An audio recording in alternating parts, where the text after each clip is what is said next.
우울해지는 기분에 빠지는 건 100이면 100 누구나 경험을 해요. 근데 우울증 환자가 되는 건 그 중에서 한 5%? 많으면 10% 정도가 우울증에 걸려요. 가장 중요한 차이점 중에 하나는 우울할 때 몸을 쓰지 않으면 진짜 우울증이 돼요. 몸을 쓰라는 건 활동하라는 의미도 있지만 활동을 통해서 감각을 즐겁게 만들어야 되거든요. 나는 나무 향이 좋아. 나는 오크 향이 좋아. 자기만이 갖고 있는 자기의 감각을 활성화시키는 그런 향이 있거든요. 그런 감각, 후각적인 활성화도 도움이 될 수 있고요. 아무리 해도 벗어날 수 없는 아픔, 큰 슬픔일수록 시간의 힘을 믿고 기다리셔야 하고요. 그리고 시간은 반드시 우리를 변화시켜 놓습니다. 우울한 사람들이 쓰는 단어나 용어는 굉장히 많긴 한데요. 제가 사실 제 책에 적은 재미있는 연구 결과이기도 한데, 우울증에 걸린 또 우울한 감정에 휩싸여 있는 사람들은 그 인칭 대명사 중에 나라는 단어를 굉장히 많이 쓴다고 합니다. 또 실제로 제가 임상 경험을 비추어 봐도 우울증 환자일수록 자기 자신을 대변하는 이야기를 훨씬 더 많이 해요. 반대로 조증에 걸린 환자들은 나보다는 미래에 대한 그런 어떤 계획이나 꿈 같은 이야기를 훨씬 더 많이 하거든요. 이게 무슨 말인가 하면, 우울하면요, 자꾸 모든 관점들이 자신에게로 모아집니다. 기분이 좋으면 내가 아닌 세상, 타인, 친구, 있지 않는 미래에 대한 생각들로 확장이 되어 가는데요. 우울해지면 그런 관점이 점점 좁아져서 나에 대해서 초점이 맞춰져요. 심지어는 자기 초점적 주의라고 하는데요. 자기 자신에게 초점이 딱 모아져 버려요. 그리고 그 초점이 자신의 어떤 긍정적인 영역이 아니라 부정적인 영역에 초점을 맞춰줍니다. 특히나 내가 그때 왜 그랬지? 내가 그때 왜 나한테 그런 일이 닥쳤지? 내가 그때 왜 내가 그렇게 했어야 했지? 라고 과거의 나의 어떤 실수, 후회, 잘못됨, 그리고 잘못됐다고 생각되는 선택들, 이런 나의 과거 문제로 자꾸 되돌아가려는 경향을 보여요. 그러면서 내가 그때 그렇게 하지 않았어야 되는데, 저 사람이랑 헤어지지 않았어야 되는데, 저 사람이랑 사귀지 않았어야 되는데, 이때 내가 여기에 선택을 했어야 되는데, 이런 선택을 했어야 되는데, 이런 행동을 했어야 되는데 라고 하면서 자신의 행동을 후회하고 반추하는 일이 많아져요. 그래서 우울증 환자분들은, 우울증에 걸리거나 우울해지는 사람들은 나에 대한 이야기, 그리고 나의 과거에 대한 이야기, 그리고 나의 과거에 내가 잘못했던 이야기를 끊임없이 되새김질합니다. 생각으로, 말로요. 그리고 그런 우울 반추, 또 나에 대한 이야기가 내 자신을 더 우울하게 만들어요. 낙담하게 만들고 기운을 빼요. 그리고 그런 이야기를 계속 끊임없이 상대에게 얘기를 하면 상대도 같이 우울해지고요. 이런 식의 언어 방식은 우울증을 더 악화시킵니다. 그런데도 우울해지면 이런 이야기가 하고 싶어져요. 왜냐하면 그게 증상이거든요. 우울 반추는 우울증의 증상이거든요. 그리고 그런 이야기들을 끊임없이 하게 만드는 게 우울증의 특징이기도 하고요. 그래서 내가 요즘도 자꾸 내 자신의 결점만 떠오르고, 자꾸 옛날에 실수했던 것만 자꾸 많이 떠오르고, 후회가 자꾸 반복돼요. 그러면 그 생각을 붙들고 늘어나지 말고요. 내가 조금 요즘 기분이 좀 우울한가 보다. 요즘 내가 번아웃에 좀 빠졌나 보다. 요즘 내가 스트레스가 많아졌나 보다. 라고 자신의 상태를 점검해야 돼요. 내가 많이 지치고 힘들어서 그런 거거든요. 이럴 때 그 생각에 자꾸 빠져들 게 아니라 기분을 조금 전환하자. 내 자신에게 좀 기운을 불어넣자. 내가 조금 더 활기가 생길 수 있으려면 운동이라도 좀 해야 되나? 이렇게 자신의 컨디션을 점검해보는 기회로 삼아야 됩니다. 자꾸 나만 생각하게 되고 나의 결점만 떠오르고 고쳐야 될 점만 자꾸 떠오른다면 그건 좋은 생각이 아니에요. 거기에만 자꾸 몰입한다면 내가 우울해서 그럴 수도 있는 것이니까, 그럴 때는 내가 조금 더 기운을 내라는 신호구나, 기운을 좀 더 내기 위해서 몸을 움직이라는 사인이구나, 이렇게 받아들이시면 훨씬 좋겠습니다. 우선 치료적인 걸 제외하고요. 사실 살다 보면 사람들이 누구나 스트레스 받고 우울해지는 일들을 누구나 겪잖아요. 우울해지는 기분에 빠지는 건 100이면 100 누구나 경험을 해요. 근데 우울증 환자가 되는 건 그중에서 한 5%? 많으면 10% 정도가 우울증에 걸려요. 그 차이가 뭘까? 그 차이가 뭐냐면 물론 이제 여러 가지 이유가 있을 수 있지만 가장 중요한 차이점 중에 하나는 우울할 때 몸을 쓰지 않는 거예요. 우울할 때 몸을 쓰지 않으면 진짜 우울증이 돼요. 이 몸을 쓰지 않는다는 것에는 여러 가지 의미가 있는데요. 첫 번째는 우울하다고 가만히 누워 있는 거예요. 그러면 우울증에 더 걸려요. 우울증이 걸릴 확률이 높아집니다. 뭔가를 하고 싶은 의욕이 안 생긴다고 평소에 즐겨하던 취미나 자기 자신을 기분 좋게 만들어 주던 일들을 하나도 하지 않으려고 해요. 그러면 우울증에 걸려요. 옛날에 뜨개질도 하고 꽃꽂이도 하고 요리도 하고 산책도 하고 공원에 나가서 나무도 보고 물가에 앉아서 이런저런 공상도 하고 있는데 우울하다고 그걸 다 놓아버리는 거예요. 그러면 진짜 우울증이 되거든요. 몸을 쓰라는 건 활동하라는 의미도 있지만 활동을 통해서 감각을 즐겁게 만들어야 되거든요. 그걸 하지 않으면 우울증에 걸려요. 내 감각 경험을 활성화시키는 게 두 번째 목표가 돼야 됩니다. 뭐가 있을까요? 목욕을 하는 것도 좋아요. 기운이 없고 마음이 으실으실 추워지는 것 같으면 따뜻한 물로 자기 몸의 온도를 체온을 올려주는 겁니다. 그러면 긴장도 풀리고요. 위안받는다는 느낌도 찾아옵니다. 자기가 좋아하는 향기를 맡는 것도 방법일 수 있거든요. 대표적인 게 아로마 테라피 같은 거이기도 하지만 꼭 치료를 받지 않더라도 테라피라는 이름을 붙이지 않더라도 나는 나무 향이 좋아. 나는 오크 향이 좋아. 나는 꽃향기가 참 좋더라. 자기만이 갖고 있는 자기의 감각을 활성화시키는 그런 향이 있거든요. 그런 감각, 후각적인 활성화도 도움이 될 수 있고요. 촉각도 당연하죠. 친구를 만나서 악수를 하고 가볍게 포옹을 하고 가족의 손을 잡아주고 이런 신체 감각들을 활성화시키는 것. 시각적인 것도 굉장히 중요합니다. 저는 녹색을 많이 보라고 하는데요.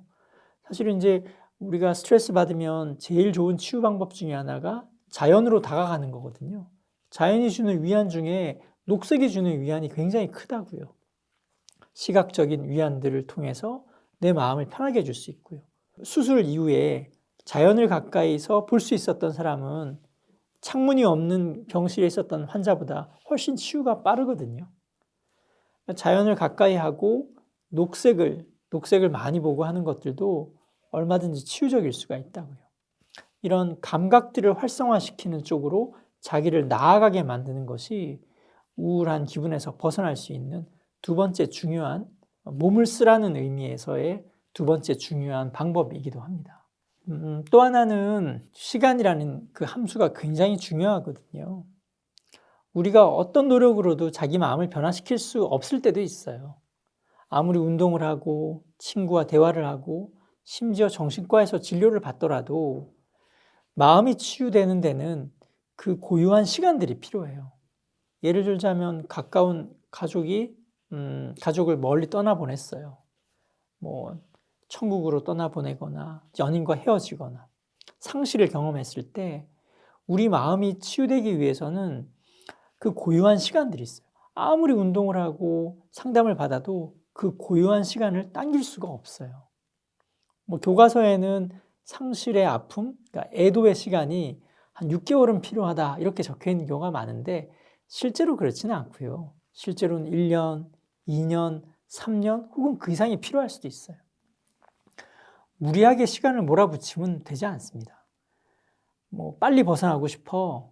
이렇게 하면 금방 떨쳐질 거야. 이런 거 없어요. 큰 슬픔일수록 그 슬픔이 회복되는 데에는 긴 시간이 필요한 법이거든요. 그리고 그 시간을 충분히 보내고 나면 사람은 분명히 적응합니다. 아무리 큰 일이 겪더라도 어쨌든 그 시간을 잘 견뎌내면 사람은 반드시 그 이후에 변화된 자기 모습을 발견하게 돼요. 그래서 시간을 힘을 믿고 기다리셔야 돼요. 자꾸 시간을 재촉하거나 왜 빨리 나아지지 않냐고 자기를 탓하거나 나를 빨리 벗어날 수 있게 도와달라고 주변 분에게 너무 막 닥달하거나 이런 태도는 사실은 도움이 되지 않습니다. 아무리 해도 벗어날 수 없는 아픔, 큰 슬픔일수록 시간의 힘을 믿고 기다리셔야 하고요. 그리고 시간은 반드시 우리를 변화시켜 놓습니다. 그리고 알게 모르게 자기 자신의 마음을 치유하기도 하고 성장시키기도 하고요. 그리고 사람의 적응 능력이라는 건 굉장히 위대해서요. 나는 도저히 그 상황이면 못 살 것 같아 라고 하시더라도 적응을 해내더라고요. 달라져 계시더라고요. 선생님, 저 정말로 그 상황이 돼서 이 상황 나 못 견딜 것 같아요. 이런 모습으로 앞으로 어떻게 살 수 있을지 자신이 없어요. 못 견딜 것 같아요.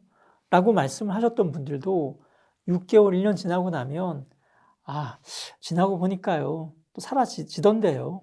견뎌지더라고요. 또 다른 인생이 있던데요. 라고 분명히 말씀하시게 돼요. 그래서 자신의 적응 능력, 내 안에 감춰진 힘을 믿고 충분한 시간을 보내면 반드시 좋아지고 반드시 회복된다는 걸 믿으셔야 됩니다. 마음을 괴롭히게 하고 자기가 성장하는 데 도움이 되지 않게 하는 나쁜 생각 습관에는 여러 가지가 있는데요. 저는 이제 이렇게 카테고라이징을 하는데, 그 시간의 축을 보면 과거가 있고 미래가 있잖아요. 근데 생각도 그 시간의 축에 따라서 나눠볼 수 있거든요.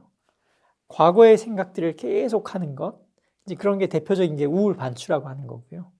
그 우울 반추는 우울증이나 우울한 사람들의 특징이고요. 이런 우울 반추는 기분을 전환하는데 하나도 도움이 되지 않고 활기나 의욕을 심어주지 않습니다.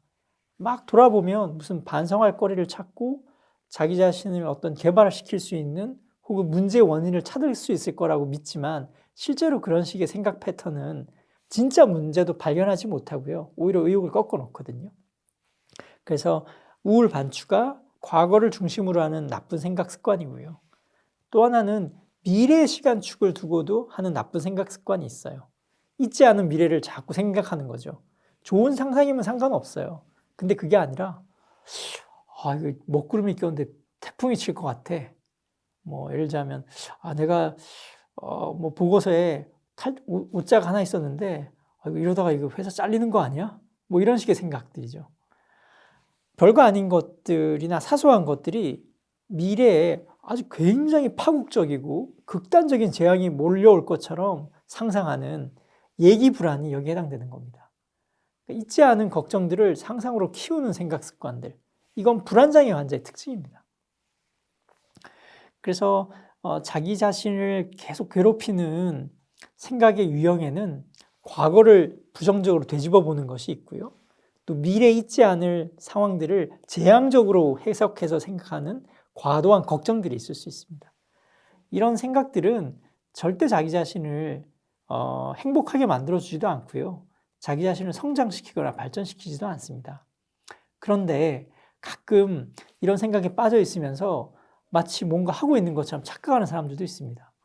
미래를 그런 식으로 자꾸 걱정을 하면서 뭔가 자기가 대비하고 있다고 착각하는 거죠. 준비하고 있다고 착각하는 거죠. 이런 일이 생길 것 같으니까 내가 어떻게 해야 되지? 막 종종 하는데요. 그런 식으로 해서 대비가 되지 않아요. 옛날에 내가 막 잘못했는데 거기 원인 찾아봐야겠다고 매달리면 답이 나오냐? 그렇지 않아요. 오히려 진실은 지금 주어진 상황에 최선을 다할 때 답이 나오는 경우가 훨씬 많아요.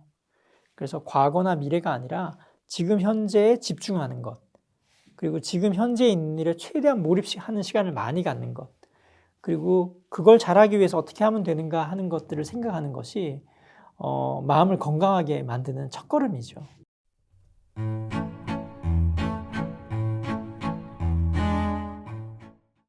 우리는 어항 속에 든 금붕어랑 비슷한 경우가 많아요. 어항물이 빨갛게 변하면 다 빨간 것으로 보이기 때문에요. 결정도 그런 식으로 해요. 물이 맑아져야 올바른 선택을 할 수 있어요. 감정이 고조되어 있다면 감정이 가라앉은 다음에 결정을 해도 늦지 않다. 감정을 알아차리는 게 가장 먼저입니다. 그리고 그 중에서도 1차 감정을 잘 알아차리는 것이 진짜 숨겨진 감정이 무엇일까, 가장 중요한 핵심 감정이 무엇일까 하는 것들을 알아차리고 관찰하는 게 가장 먼저고요. 그리고 나서 감정을 다스리기 위해서 그 다음에 해야 될 작업은 감정의 의미를 찾아가는 과정입니다. 사실 감정이라는 건 각각 그 나름의 고유한 기능이 있거든요. 그냥 슬프다, 우울하다가 끝이 아니라 그 감정에는 고유한 에너지가 숨겨져 있습니다. 예를 들자면 슬픔이라는 감정에는 위안을 받고 싶은 에너지가 있기도 하고요. 슬픔의 감정에서 자기 자신을 회복하기 위해서 노력해야 된다라는 의미도 숨겨져 있기도 합니다. 외로움이라는 감정이 있다면 그건 가까이 사람을 두고 싶어, 사람에게 다가가고 싶어 라는 에너지가 숨겨져 있고 뜻이 숨겨져 있는 것이기도 하고요. 우울이라는 감정에는 상실이나 낙담이나 좌절로 인한 감정이기 때문에 그 우울에는 그래, 다시 한번 힘을 내보자 라는 메시지가 숨겨져 있는 것이거든요. 분노도 마찬가지입니다. 분노도 나쁜 게 아닙니다. 화를 내는 게 나쁜 건 아니거든요. 분노에는 자기 자신을 지키라는 메시지가 숨겨져 있는 겁니다. 화가 나는 건 대부분 자기의 어떤 고유한 가치나 영역들을 침범당하거나 침해당했을 때 느끼는 감정이거든요. 누가 나를 공격했어요. 내 정체성을 위협했어요. 그때 우리는 분노를 느끼게 됩니다. 그 분노는 너를 지켜야 돼. 너의 정체성을 지켜야 돼. 너의 권리를 지켜야만 해. 라는 메시지를 보내고 그런 의미를 숨기고 있는 겁니다. 그래서 내가 슬프고 우울하고 분노를 느낀다고 그러면 안 돼. 라고 할 것이 아니라 이 감정이 나에게 알려주고자 하는 메시지는 뭐지? 내가 어떻게 행동하라고 하는 걸까? 라는 걸 파악을 해야 됩니다. 그렇게 그 감정이 숨겨놓은 메시지를, 의미를 내가 행동으로 실천했을 때 그럴 때 감정은 완결이 됩니다. 외로워요. 친구를 사귀면 그 감정은 완결이 되는 겁니다. 화가 나요. 나는 이러한 점 때문에 부당하다고 느낍니다. 이걸 시정해 주세요. 라고 분노를 표현했을 때 그 감정은 완결이 되는 겁니다. 슬프고 우울한 감정에 빠져 있어요. 잠시 나를 좀 혼자 뒀다가 기운을 내야지 라고 스스로를 다독였어요. 그러면 우울과 슬픔은 완결이 되는 겁니다. 각자의 감정이 가지고 있는 고유한 메시지를 잘 발견하고 그걸 행동으로 실천했을 때 감정은 완결이 된다라고 얘기를 합니다. 마지막으로 어떻게 해도 해결되지 않는 감정들이 있긴 있어요. 오래가는, 여운이 오래 남는 감정들이 있거든요. 아무래도 슬픔이 떨쳐지지 않아요. 왜 이렇게 우울한지 모르겠어요. 어떻게 해도 우울해서 잘 못 벗어나겠어요. 분노가 가라앉질 않던데요. 라고 답답해 하시는 분들도 많은데요. 감정은 그러니까 피아노를 치는 거랑 되게 비슷하다고 생각하시면 돼요. 건반을 딱 누르면 처음에는 소리가 굉장히 강하게 나지만 점점 이렇게 소리가 얕아지잖아요. 건반을 한 번 눌렀다고 해서 소리가 영원히 가지 않거든요. 공기의 파장에 따라 흐르면서 점점 소리는 약해지거든요. 감정도 이거하고 되게 비슷합니다. 처음에 딱 누르면 땅 하고 소리가 나지만 어쨌든 시간이 흐르면 점점 소리가 얕아지듯이 감정도 얕아지거든요. 감정도 계절이나 날씨 같아서요. 계속 변해요. 추웠다가 더웠다가 혹은 바람이 불었다가 바람이 멈췄다가 봄이었다가 겨울이었다가 감정도 계절이나 날씨처럼 계속 변하기 마련이고 피아노 소리처럼 크게 울렸다가 점점 소실되어 가기 마련이거든요. 그래서 내가 어떻게 해도 감정을 바꿀 수 없어요. 그 감정에서 벗어날 수 없어요. 라고 느껴지더라도 그런 생각에 휩싸이지 말고 감정도 피아노 소리 같아서 언젠가는 얕아져. 감정도 계절 같아서 지금은 추운 겨울이지만 조만간 봄이 올 거야 라고 믿고 기다리시면 됩니다. 반드시 변하거든요. 힘든 감정도 반드시 사라지는 순간이 오고 슬펐던 감정도 기쁨으로 대체되는 순간이 반드시 찾아오기 때문에 변한다는 것을 믿고 기다릴 수 있어야 감정을 잘 다룰 수 있습니다. 선택의 순간들이 많잖아요. 살다 보면 선생님 저 사람이랑 사귀어야 될까요? 말아야 될까요? 원서를 내야 될까요? 말아야 될까요? 이직을 해야 될까요? 말아야 될까요? 여행을 어디로 갈까요? 이걸 먹어야 될까요? 저걸 먹어야 될까요? 우리는 매 순간 선택이나 결정에 직면하거든요. 그럴 때마다 확인해야 될 게 우선 있습니다. 자기 자신의 감정 상태를 우선 확인해야 돼요. 예를 들자면 내가 어떤 특정한 감정에 고조되어 있거나 가득 차 있으면 올바르고 합리적인 선택을 잘 못할 때가 많습니다. 어떤 경우가 있을까요? 우울할 때는 자기 파괴적인 결정을 더 많이 해요. 예를 들자면 우울하면 뭐 자기가 성장하고 좀 더 나아지는 쪽이 아니라 자책하고 자기 탓을 하기 때문에요. 자꾸 더 자기 자신을 괴롭히는 결정을 하게 될 가능성이 많습니다. 반대로 기분이 너무 들떠 있어요. 막 흥분돼 있어요.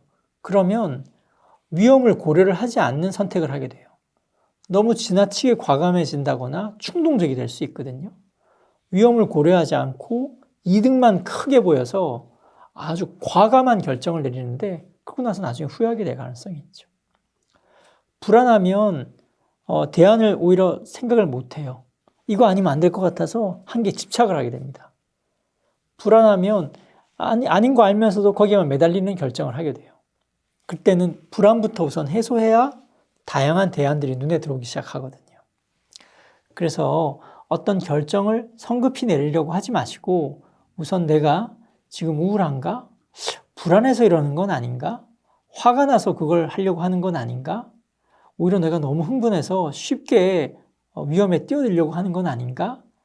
이런 점들을 자신의 감정 상태를 우선 확인하고 평정심을 찾고 나서 결정을 하겠다라고 조금 진정시킬 필요가 있습니다. 가끔 저도 환자분들한테 어떤 결정을 성급하게 내리려는 환자분들을 보면 다음에 와서 결정하죠.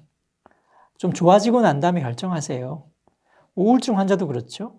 우울증 환자분들이 선생님 저 우울해서 이 직장 못 다니겠어요. 그만두고 싶어요.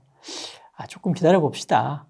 우울증이 다 낫고 나서 그래도 못 다니겠으면 그때 이직하세요. 이렇게 말씀드리거든요. 불안해서 이거 안 하면 안 될 것 같아요. 빨리 결정해야 될 것 같아요. 하룻밤만 자고 마음 진정된 다음에 다시 한번 생각해 보라고 그렇게 말씀을 드려요. 제일 중요한 건 우선 내 감정 상태가 의사결정에 영향을 줄 수 있다. 의사결정을 편향시킨다는 걸 꼭 명심하셔야 됩니다. 사람들은 자기 자신의 결정이 합리적이고 올바르고 잘 논리적으로 선택했을 거라고 믿는데요. 사실은 그렇지 않아요. 감정이 훨씬 더 영향이 큽니다. 내 감정이 알게 모르게 나를 바꿔놔요. 우리는 어항 속에 든 금붕어랑 비슷한 경우가 많아요. 무슨 말인가 하면 어항물이 빨갛게 변하면 다 빨간 것으로 보이기 때문에요. 결정도 그런 식으로 해요. 물이 맑아져야 올바른 선택을 할 수 있어요. 그래서 물은 감정하고 비슷합니다. 근데 계속 영향을 미쳐요. 그래서 자기 자신의 감정 상태를 들여다보는 걸 가장 먼저 하시라. 그리고 감정이 고조되어 있다면 감정이 가라앉은 다음에 결정을 해도 늦지 않다. 그리고 그런 결정이 올바르고 자신에게 진정으로 옳은 결정이 될 수 있다는 걸 우선 알았으면 좋겠습니다. 두 번째는 어떤 선택을 하고 났을 때 미래를 그 선택의 결과들을 미리 좀 예측해 보는 게 중요합니다. 물론 우리가 점장이가 아니니까 그리고 예언가는 아니니까 미래를 모두 다 내다볼 수는 없어요. 하지만 상상해 볼 수는 있거든요. 예를 들어서 A라는 결정을 했을 때 1년 후 혹은 한 달 후 혹은 당장 내일 내가 어떻게 변해 있을까를 한번 머릿속으로 먼저 그려보시라는 겁니다. 예를 들자면 선생님 요즘 제가 너무 직장 상사하고 갈등이 많아서 직장 상사한테 한마디 해야 될 것 같아요. 뭐라도 말 안 하면 내가 도저히 못 견딜 것 같아요. 이런 얘기도 엄청 많이 하시거든요. 근데 그 말을 하는 게 좋을지 아닐지 사실 알 수 없거든요. 직장 상사에게 대놓고 직설적으로 표현을 한다면 저 친구 줏대 있네 라고 받아들여질 수도 있지만 왜 이렇게 버릇이 없어 라고 직장 상사가 나를 싫어할 수도 있거든요. 그 결과가 어떻게 될지 사실은 알 수 없는 거거든요. 근데 함부로 결정 내릴 수도 없고요. 그럴 땐 좀 더 그 미래를 그려보는 겁니다. 그렇게 얘기를 했을 때 그 다음날 직장 상사를 보는 상상을 해보는 거예요. 상사가 어떤 표정일지, 어떤 마음을 품을지, 내 마음은 편할지, 말하고 났더니 내가 후련해질지, 그리고 한 달 이후를 한번 그려보는 거예요. 상사에게 자기 의견을 좀 더 강하게 어필하고 난 다음에 한 달이 지났어요. 그때 직장 분위기는 어떨지, 직장 상사가 나를 어떻게 평가를 할지, 또 나는 내 자신에 대해서 어떻게 느낄지, 그리고 그 선택이 미치는 내 일과 커리어에 어떤 영향을 미칠지, 그리고 1년 이후에 그렇게 하고 났을 때 내 삶은 어떻게 달라졌을지, 직장에서 내 입지라든지 평판이라든지, 상사가 발령을 다른 곳으로 받아서 헤어지게 될 수도 있는 것이고, 뭐 그런 여러 가지 상상들을 미리 그려보는 연습을 해야 됩니다. 그래서 저는 이걸 줄여서 111 기법이라고 말씀드리는데, 어떤 결정을 내렸을 때 하룻밤이 지난 그 다음 날, 하루가 지난 다음 날을 상상해보고, 한 달이 지난 다음에 내 모습을 상상해보고, 그리고 1년이 지난 다음에 그 결과가 미칠 영향들을 미리 그려보라고 말씀을 드려요. 그러다 보면 자연히 어떤 결정을 내리는 것이 자신에게 도움이 될지, 옳은 선택이 될지를 스스로 떠올릴 수가 있거든요. 그리고 가능하다면 1에다가 0을 하나 더 붙여서 지금 의사결정이 10년 이후의 내 모습에는 어떤 영향을 미칠 것일까? 또 한번 상상해 보는 거죠. 물론 그대로 되리라는 법은 없지만 그런 상상의 힘을 빌어서 지금 현재의 결정이 미래를 결정할 수 있다는 그런 마음으로 그 의사결정을 떠올려 본다면 굉장히 더 많은 대안이랄까? 좀 더 관점을 폭넓게 가지고, 그리고 미처 생각하지 못했던 부분까지도 고려해 볼 수 있게 만들거든요. 그래서 단순간, 지금 이 순간에 어떤 결정을 내려야 된다는 압박보다는 좀 더 미래 시간의 축을 길게 늘려서 그 영향이 어떤 미래를 어떻게 바꿀 것인지를 계속 그려보는 상상력의 힘을 꼭 의사결정에는 동원하시라고 말씀을 드리고 싶습니다. 사실은 제가 가지고 있는 그 믿음 중에 하나는 행복은 없다고 저는 생각을 하거든요. 그리고 행복은 실체가 없고 관념이라고 저는 생각을 해요. 또 실제로 행복도 측정, 행복도 1위, 이런 거 우리 막 순위 발표하고 그러잖아요. 근데 그것도 잘 들여다보면 행복은 이게 어떤 실체가 있는 게 아니라 구성물이라는 걸 알게 돼요. 예를 들자면 항상 행복도 1위 국가 하면 핀란드라고 맨날 나오잖아요. 몇 년째 1위고. 그런데 그러면 핀란드가 왜 행복도 1위냐라는 세부 구성 항목을 보면 절대로 막 기분이 막 황홀해서 1위가 아니에요. 그 행복도 1위에는 여러 가지가 다 포함이 돼요. 경제적인 거, 치안, 사회의 안정성, 부정부패, 그다음 예측 가능성, 이런 것들이 다 포함이 돼서 행복을 결정해요. 그 말은 뭐냐면 행복은 단순한 감정이 아니라 우리가 만들어낸 구성물이라는 뜻이거든요. 또 하나 착각하면 안 되는 것이 행복이 마치 무슨 어떤 즐거움이나 황홀감 같을 것이라고 생각하는데 절대 그렇지 않습니다. 핀란드 국민들은 다 맨날 기쁘고 즐거워야 되잖아요. 근데 그렇지 않아요. 나라마다 국민들에게 어제 얼마나 기뻤어요? 라는 질문을 하고 그걸 측정을 했더니 1위 국가는 오히려 다른 나라입니다. 그런 질문을 받았을 때 기뻤어요, 즐거웠어요 라고 긍정적인 답변을 하는 비율이 핀란드의 경우는 30위에 40위권 정도밖에 되지 않습니다. 그 말은 뭐냐면 행복한 나라이긴 하지만 그것이 즐겁거나 황홀한 감정을 의미한다는 건 아니란 뜻이에요. 그래서 너무 막 행복해야 된다, 행복을 마치 막 황홀한 감정처럼 착각해서는 안 됩니다. 그래서 그럼에도 불구하고 우리가 행복해져야 된다, 행복하게 살려면 어떻게 해야 되나 라고 질문을 받을 때는 그걸 어떤 감정에 대한 질문으로 받아들이지 말고요. 내가 어떤 삶을 살아야 되는가 라는 질문으로 바꿔서 들었으면 좋겠어요. 무슨 말인가 하면 내가 어떤 삶을 살고 싶은지, 또 어떻게 사는 것이 제대로 사는 것인지, 또 그렇게 살았을 때 느끼는 어떤 뿌듯함이 있거든요. 내가 뭔가 좀 더 나은 사람이 되고 싶어요. 내가 뭔가 이루고 싶은 목표가 있고 지향하는 가치가 있어요. 그걸 향해서 계속 걸어가고 그걸 위해서 헌신할 때 느껴지는 좀 벅차오르는 감정들이 있거든요. 만약에 행복이라는 게 있다면 아마 그런 느낌일 겁니다. 그런 느낌을 얼마나 많이 느끼고 사느냐가 행복을 결정하는 것이지, 매일매일 즐겁고 막 긍정성에 차 있고 낙관적이 이것만이 행복은 아니라는 걸 아셔야 돼요. 근데 사실 가치나 자신의 목표를 추구하는 길이 마냥 기쁠 수만은 없잖아요. 맨날 또 그것만 하고 살 수도 없고요. 매일 세금도 내야 되고 카드값도 내야 되고요. 뭐 시키는 일도 해야 돼요.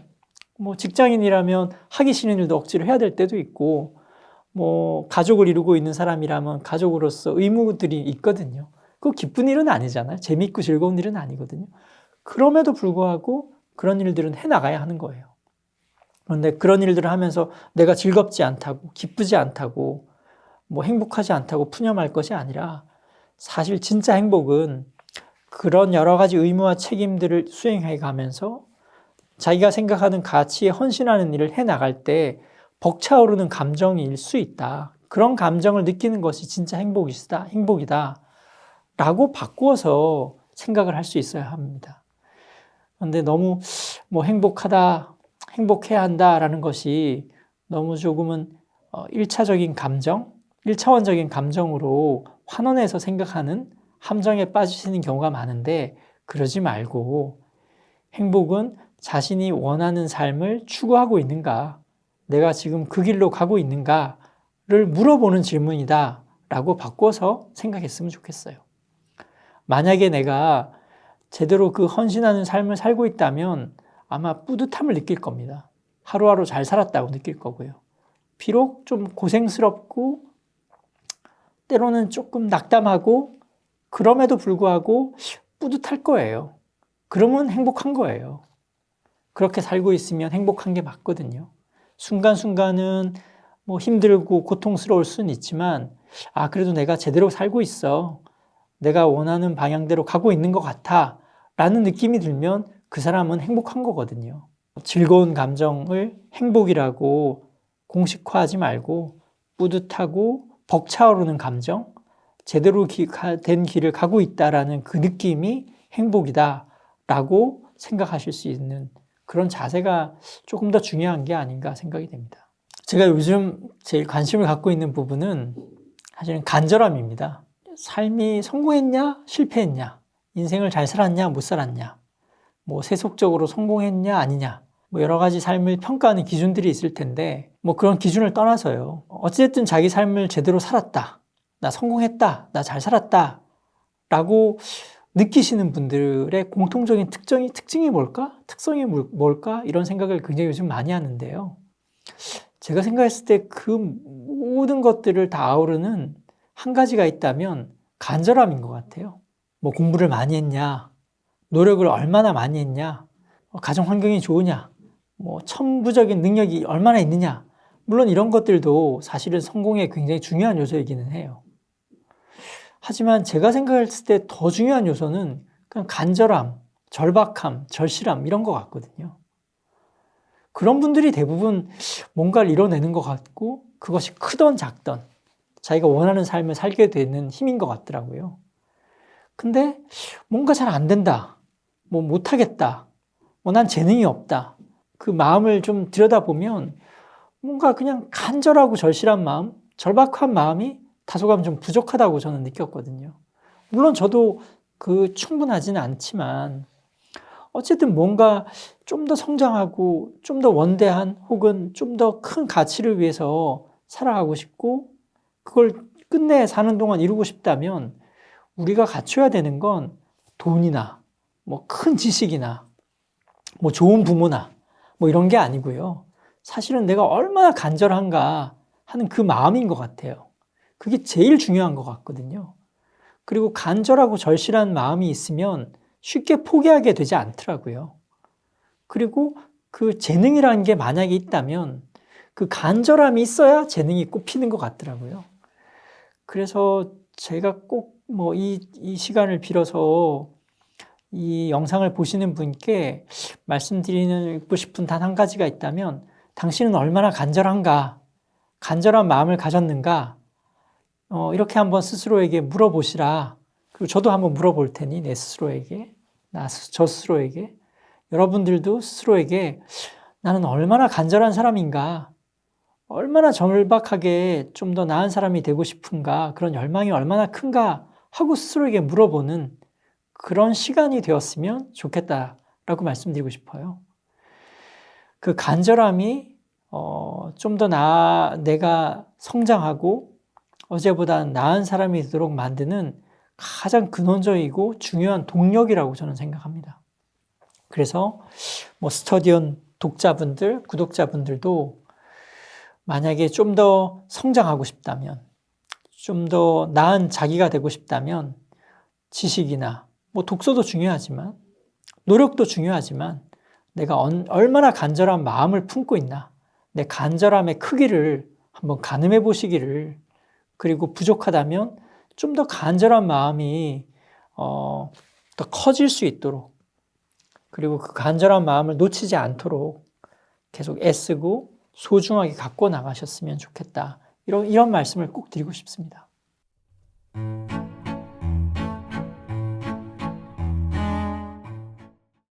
심리적인 문제라는 건 사실은 영원히 떠나가질 않아요. 내가 질환이 있건 없건 간에 누구나 각자의 심리적인 문제들을 다 안고 있거든요. 근데 그 심리적인 문제만 해결하려고 하면 발전할 수가 없어요. 성장할 수가 없거든요. 나는 공황만 치료되면 삶이 달라질 거야. 그렇게 생각하면 좋아질 수가 없거든요. 우울증만 해결되면 내가 진정으로 원하는 건 할 수 있어. 이렇게 하면 안 돼요. 비록 우울증이 있지만 나는 내가 원하는 삶을 살 거야 라든지, 내가 공황장애가 가끔 나를 괴롭히긴 하지만 내가 원하는 꿈을 향해서 내가 나아갈 거야 라는 마음이 생겨야만 진짜 좋아지거든요. 불안증, 우울증만 치료하겠다 이런 게 아니라, 그럼에도 불구하고 자기가 원하는 삶을 찾아서 그걸 위해서 헌신하겠다라는 태도나 자세가 길러져야, 그래야 진짜 치료가 되고 성장할 수 있거든요. 뭐 저도 불완전하고요. 어쨌든 인간은 불완전한 존재잖아요. 어쨌든 이상적인 모습이 있지만 그건 현실에서는 이루어질 수 없는 거거든요. 그리고 지금 현재 어쨌든 불만족스럽지만 현재 내 모습이 있고, 그 사람은 어쨌든 그 이상적인 모습에 결코 도달할 수는 없지만 계속 그걸 향해 나아가는 과정에서 성장하게 되고, 그 과정 자체가 어쨌든 살아가는 삶이잖아요.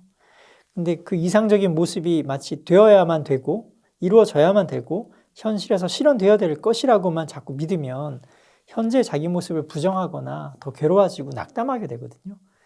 어쨌든 불완전하다는 걸 인정하고 시작을 해야 계속 끊임없이 노력할 수 있고 성장해 나갈 수 있는 바탕이 되는 거거든요. 그런 의미에서 좀 불완전하다라는 얘기를 드린 것이 있고요. 또 하나는 사회적인 메시지가 너무 이제 완벽을 추구하잖아요. 완전하고 완벽한 건 굉장히 중요한 일입니다. 우린 그걸 그렇게 하기 위해서 노력을 하기는 해야 되죠.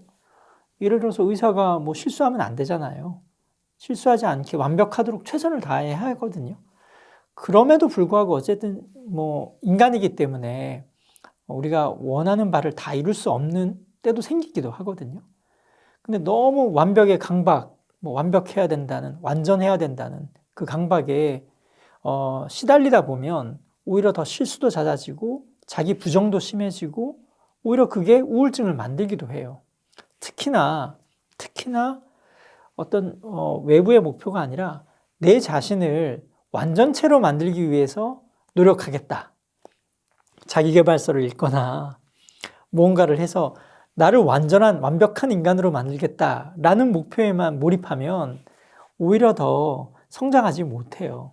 오히려 사람이 성장하려면 내가 생각하는 어떤 목표를 향해서 계속 나아가는 과정에서 자연스럽게 성장하고 완전을 향해 가는 것이지, 내 자신의 어떤 실수를 없애고 결함을 없애고 이거 잘못됐는데 고쳐야지 이런 거에만 자꾸 집중하다 보면 오히려 성장이 멈추게 되거든요.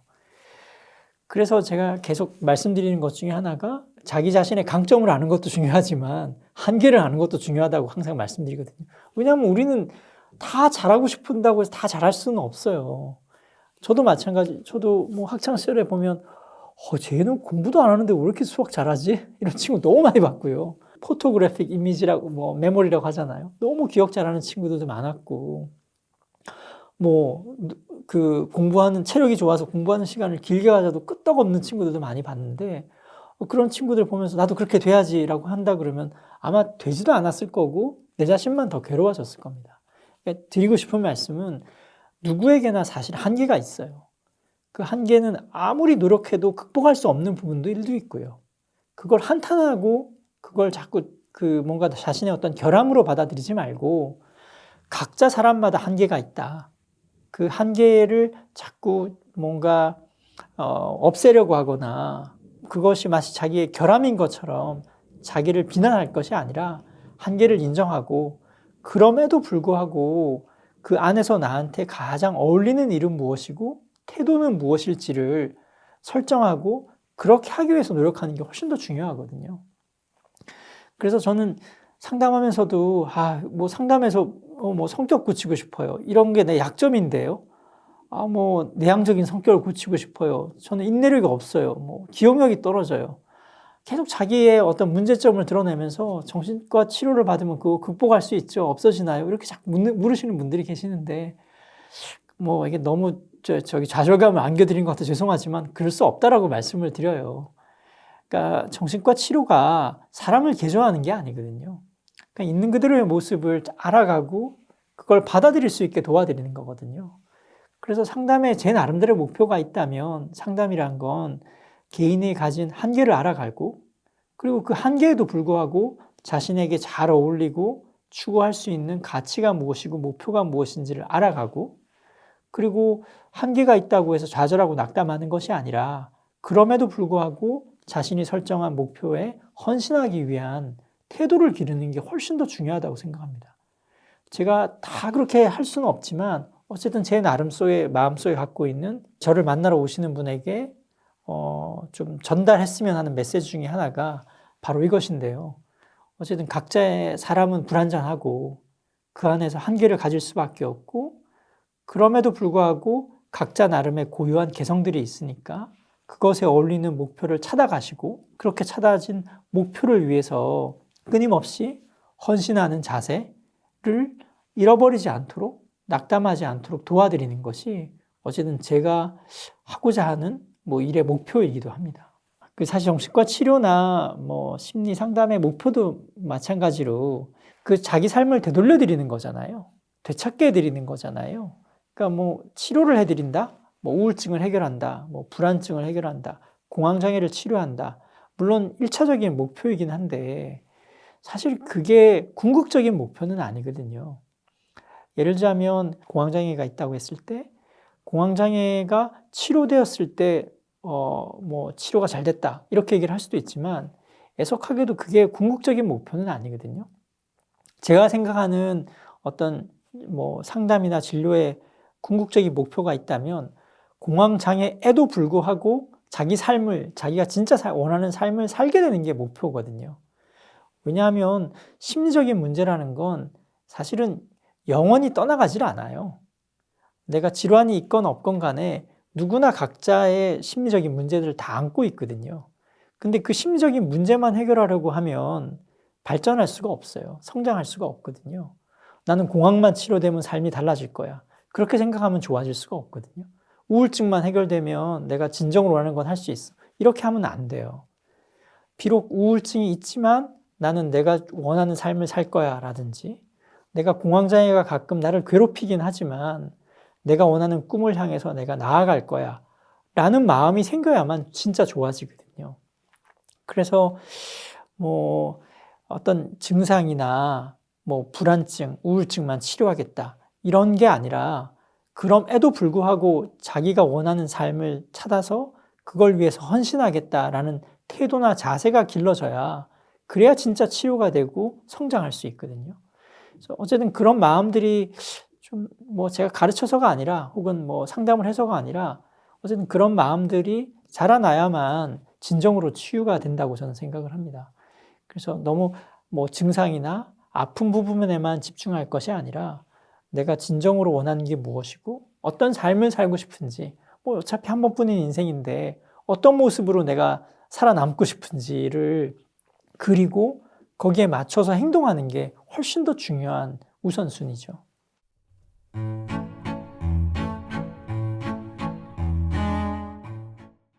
완벽주의라고 하면 완벽을 추구하는 것 같지만 사실은 그렇게 표현하기보다는 불완전한 것이 굉장히 불편한 사람이에요. 더 완벽으로부터 얻는 기쁨보다 완벽하지 않을 때 오는 좌절이 큰 사람이라고 표현할 수 있죠. 어떻게 숫자가 0 아니면 100이겠어요. 가운데 1부터 99는 다 어디 갔겠어요. 그걸 인정하는 연습을 해야 되는 거거든요. 완벽주의는 어떻게 보면 어렸을 때 칭찬받지 못하고 인정받지 못해서 후천적으로 생겨난 걸 수도 있는데 그게 전부가 아닐 수도 있어요. 날 때부터 조금 강박적인 성향을 띠고 있다면 완벽주의를 쉽게 가질 수 있거든요. 그러니까 강박적인 사람은 대부분 완벽주의를 가져요. 완벽주의라고 하면 완벽을 추구하는 것 같지만 사실은 그렇게 표현하기보다는 불완전한 것이 굉장히 불편한 사람이에요. 완벽으로부터 얻는 기쁨보다 완벽하지 않을 때 오는 좌절이 큰 사람이라고 표현할 수 있죠. 완벽주의가 완벽하게 해냈다고 해서 과연 성취감과 기쁨을 느낄까? 그렇지 않거든요. 그건 굉장히 찰나에 불과할 거예요. 아주 잠깐. 그것도 굉장히 꽉 억누를 겁니다. 들뜨면 실수한다라고 생각하면서 딱 누를 거예요. 그럼 이 사람들은 완벽하지 않았을 때 그 실패감, 그 두려움이 너무 커서 그토록 완벽주의로 살아가는 거고, 게으른 완벽주의도 결국 내가 그걸 이루지 못할까 봐, 이루지 못하면 난 실패자가 되는 거니까 아예 시도조차 하지 않게 된단 말이에요. 특히 완벽주의들은 좀 목표가 높은 경향이 있는 것 같아요. 내가 완전히 완벽하게 딱 할 게 아니면 다 이제 실패가 되는 거죠. 이걸 흑백 논리라 하는데, 헬스장을 3달을 끊었으면은 3달 모두 매일매일 같은 시간에 딱 해서 몇 킬로를 딱 이렇게 조절을 해야 나는 성공한 거지. 이렇게 생각하면 헬스장을 다닐 수가 없게 되는 거예요. 그리고 뭐 글을 쓴다고 하면, 일기라도 쓴다고 하면 내가 일기를 뭐 토시 하나 틀리지 않고 기승전결 논리적으로 이렇게 써야지 일기를 쓴 거야 라고 하면 일기 못 쓰는 거예요. 시작할 수 없게 되는 거예요. 그게 아니라 완벽하지 않아도 그 과정 자체에 의미가 있어 라고 받아들이면서 그 과정으로 인해서 충분히 배우는 거거든요. 그리고 어떻게 숫자가 0 아니면 100이겠어요. 가운데 1부터 99는 다 어디 갔겠어요. 그걸 인정하는 연습을 해야 되는 거거든요. 내가 뭐 시험 봐서 80점 받으면 아 이거 완전 망쳤다, 빵점이야 이렇게 얘기해 버릴 수 있거든요. 그게 아니라 아, 내가 80점을 맞았구나 이렇게 얘기해야 된다는 거예요. 내가 뭐 회사에서 보고서를 제출했는데 마음에 들지 않으면 아 완전 쓰레기였네 이게 아니라 아 내가 여기 어떤 문단에 이 멘트가 실수가 있었구나. 다음번에 이 부분을 조심해야지. 나머지는 괜찮아. 이렇게 객관적으로 그렇게 생각이 안 들겠죠. 그러니까 완벽주의죠. 근데 말이라도 그렇게 해버릇 연습을 해야 된다는 거고요. 그리고 그 과정에 의미를 두고 한다는 건 우리가 산 정상에 오르는 걸 목표로 등산을 하기야 하지만 그 오르면서 보는 꽃과 나무, 새, 시냇물 이런 것이 다 나에게 주는 어떤 좋은 영향들이 있잖아요. 이걸 하나도 생각하지 못하고 오롯이 산 정상에 올라야만 성공이다? 그렇게 생각하면 그 과정에서 얻을 수 있는 너무나 많은 좋은 것들을 다 놓쳐버리게 되는 거예요. 내가 뭐 학과 점수 올 A뿔을 맞는 게 목표다. 그런데 내가 하나 B가 나왔다고 해서 실패자가 아닌 것이죠. 왜냐하면 그 B가 나왔어도 그 교과목을 들으면서 얻어진 나의 어떤 정보가 있고 지식이 있잖아요. 그건 어디 가지 않는 거거든요. 이와 같이 과정도 충분히 의미가 있고 그렇다는 걸 이제 받아들여야 되고 또 목표를 좀 현실적으로 세우셔야 됩니다. 완벽주의자들은 목표가 정확하지 않을 때가 있어요. 난 정말 올해 한 해 동안 책을 많이 볼 거야. 정말 많이 볼 거야. 이러면 책 한 권도 보기가 힘들어집니다. 그러나 기간을 정해서 1월 동안에는 한 권을 봐야지 혹은 한 단원만 봐야지 이런 식으로 그리고 또 목표가 좀 현실적이면서 구체적이어야 되는 겁니다. 뭐 지금 현재 상황을 봐서 내가 요즘 몸이 안 좋고 일이 많다 이러면 한 달에 한 단원 보는 것도 힘들 수 있어요. 그러니까 좀 더 구체적으로 일주일에 일요일 정도는 한두 장을 보겠어. 요렇게 굉장히 디테일하면서 현실적으로 나의 상황을 다 고려해서 딱 잡고 그러면은 그만큼 목표를 많이 달성하는 사람이 되겠죠. 목표가 낮아졌으니까요. 그러면은 이 사람은 계속해서 성공하는 사람이 되는 거죠. 그러나 목표가 너무 높으면 다 실패하는 사람이 될 수밖에 없는 것이죠. 우리가 보통 과거 때문에 우울하고 미래 때문에 불안하거든요. 그래서 이 우울과 불안에 사로잡히면 굉장히 불행하잖아요. 완벽주의적이다라는 것, 성취주의적이다라는 것도 어떻게 보면 과거의 실패로부터 벗어나고 미래의 불안을 좀 이렇게 없애고자 하는 애씀들인데요. 사실은 우리 인생은 내가 컨트롤할 수 있는 것보다 없는 것이 훨씬 더 많습니다. 내가 아무리 완벽하게 준비하고 이렇게 불안을 방지한다고 해도 인생의 변수는 어쩔 수가 없는 것 같아요. 그게 인생이죠. 내가 철저하게 준비하고 무엇을 이루어서 이런 삶을 살겠다라고 설계한들 그게 그렇게 되어지지가 않는단 말이에요. 만약에 여러분들이 나는 ABC라는 목표가 있고 이걸 이루어서 그 다음에는 뭐 D, F, G 이렇게 가야지 그 다음에 뭐 70살 되고 80살 되면 노후는 이렇게 하고 쭉 설계가 되어 있으실 텐데 과연 그게 그럴까? 결코 그럴 수 없다는 거예요. 그럴 수도 있고 아닐 수도 있는 거지.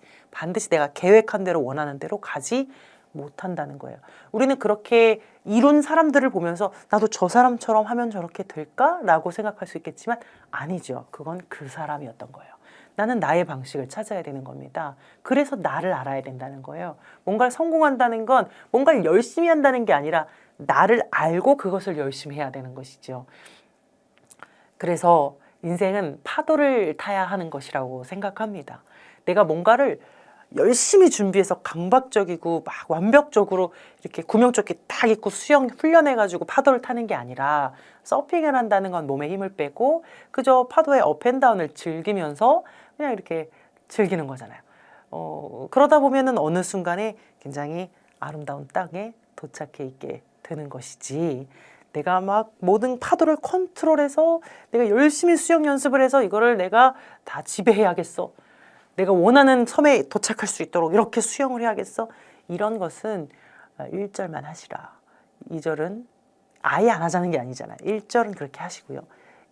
2절에서는 파도를 조금 더 여유 있게 타면 내가 예상하고 기대했던 것보다 더 좋은 땅에 갈 수도 있다는 것을 기억했으면 좋겠습니다. 그래서 나를 채찍질해야만 성장하는 게 아니라 사실은 자기 비난보다 자기 성찰이 더 큰 의미의 성장을 준다고 생각해요.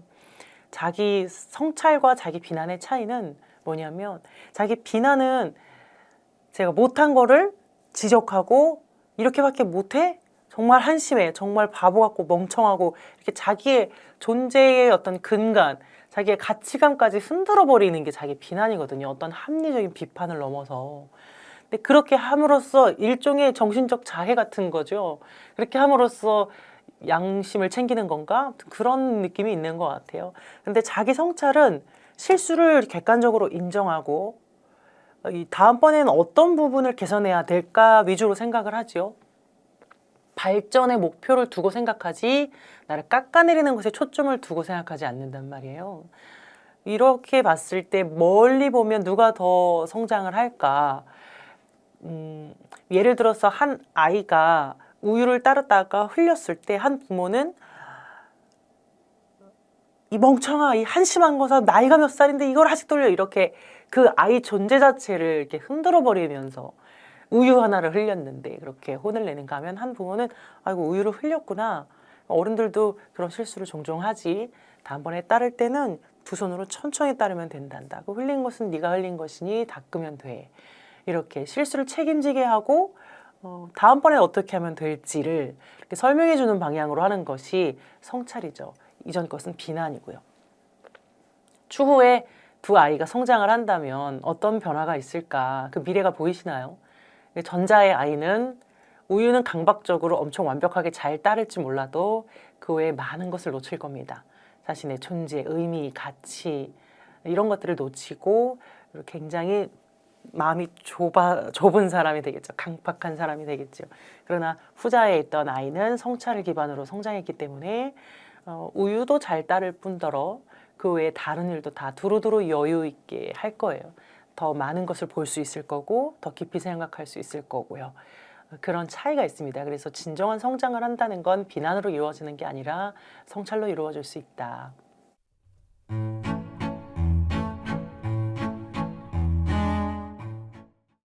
그저 인간은 롤러코스터를 각자마다 다른 구간에서 타고 있는 거예요. 그래서 평안할 때가 있고 확 떨어질 때가 있고 무서울 때가 있고 어지러울 때가 있고 그런 롤러코스터처럼 그냥 돌고 도는 인생살이를 나 또한 생태계의 일원으로서 그냥 살아가는 것뿐이죠. 고통도 그중에 하나에 속하는 것이지 내 고통에 대한 굉장한 스페셜리티를 부여할 필요는 없다. 우리가 유독 싫은 사람이 있어요. 보면 짜증이 나고 그리고 또 어떤 사람이 유독 나를 미워할 수 있겠죠. 그러니까 어떤 실제로 치고받고 싸우고 어떤 애증의 관계에 있는 어떤 사연이 있는 게 아니라 그냥 이유 없이 말이에요.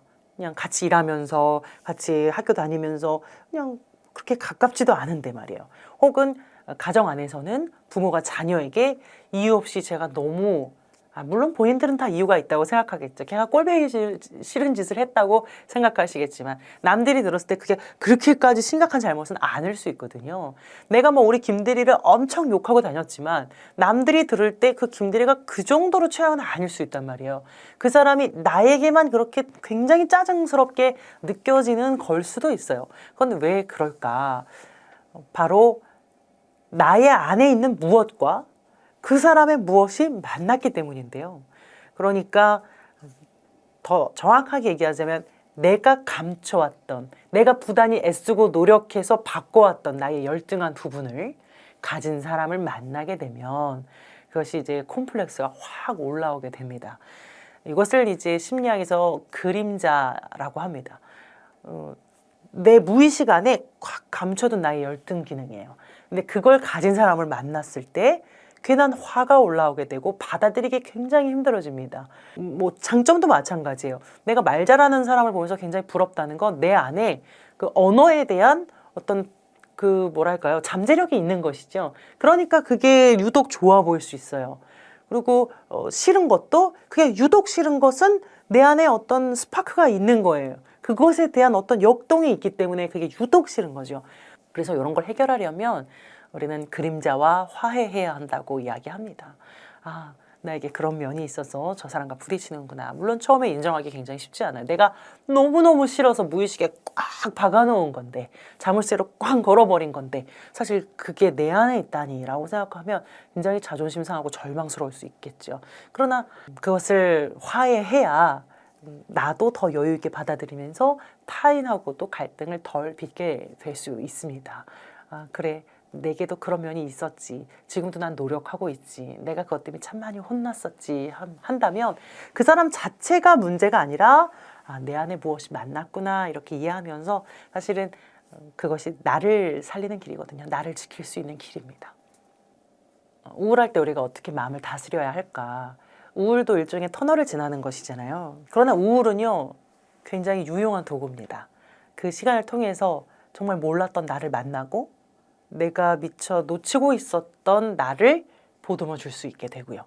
그리고 굉장히 인격적인 성숙과 성장을 이루는 시간이 됩니다. 이론적으로도 그렇게 설명하고 있어요. 그래서 우울증을 전혀 겪어보지 않은 사람에 비해서 우울증을 겪은 사람이 인간적 성숙도가 더 높다라고 이야기하거든요.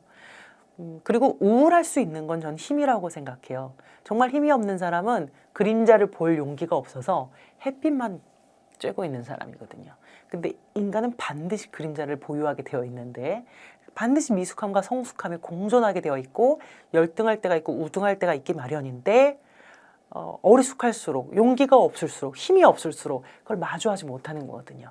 그러나 어느 날 그걸 마주하게 됐을 때 우리는 급격하게 우울해지면서 우울증에 걸리기도 해요. 그 사람이 우울할 수 있었다는 건 그만큼 나의 어두운 면을 봤다는 거예요.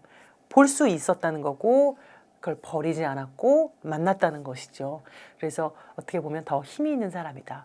제가 우울증을 앓고 있었을 때 한 친구가 저한테 얘기했어요. 넌 참 나보다 낫다. 난 항상 우울한데 내가 우울증이 아니라고 생각하거든. 근데 너는 약을 먹는다. 치료를 받고.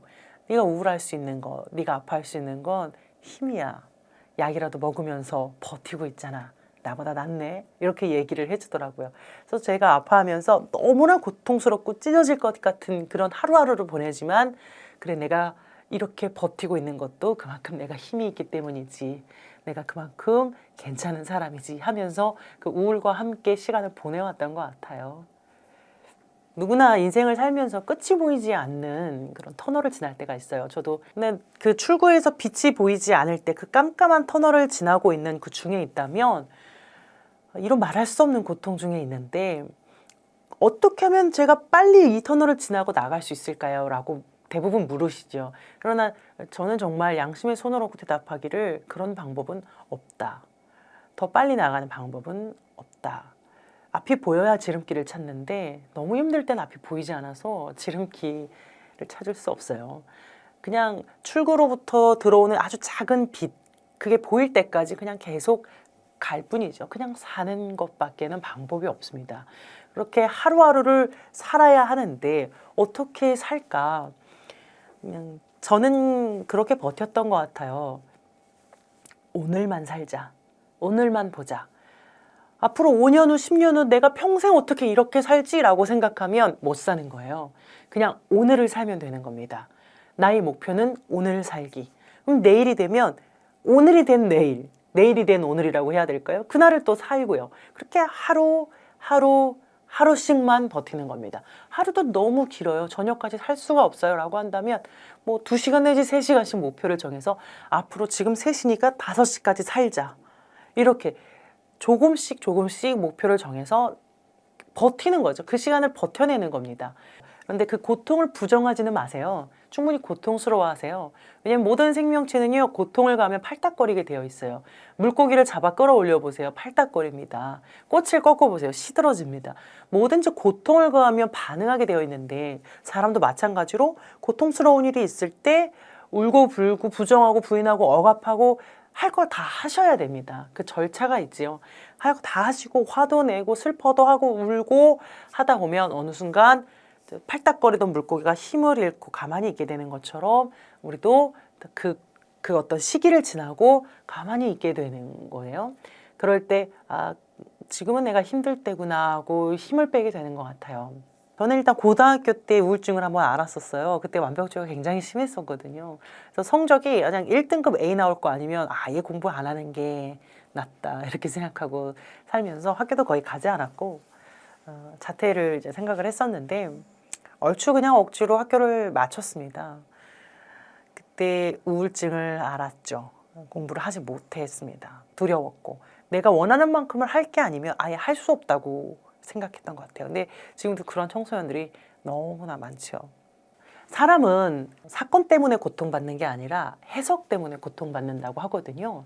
그러니까 똑같은 사건이 있어도 어떤 사람에게는 이게 죽을 만큼 고통스럽고 어떤 사람은 그냥 넘길 만한 일이 돼요. 이게 그냥 넘길 만한 사람이 멘탈이 강해서 잘 넘기는 거고 죽을 것 같은 사람 멘탈이 약해서 그런다라고 생각하면 내 자신이 너무 한없이 한심해지잖아요. 이렇게만 설명할 수 없거든요. 이게 사실일 수도 있겠지만 아닐 수도 있어요. 이 하나의 사건이 이 양극에 있는 두 사람에게 살아오는 동안 어떤 의미가 있었는지가 정말 중요한 거예요. 이 사람은 살아오면서 어떤 소리를 들었고 어떤 가르침을 받아 어떤 사람을 만나? 그리고 타고난 성향은 어땠고 이런 어떤 히스토리가 있잖아요. 나라는 사람은 굉장히 뭐 생물학적으로 사회적으로 심리적으로 가정 안에서 학교 안에서 뭐 다 쌓여온 역사의 축적물이거든요.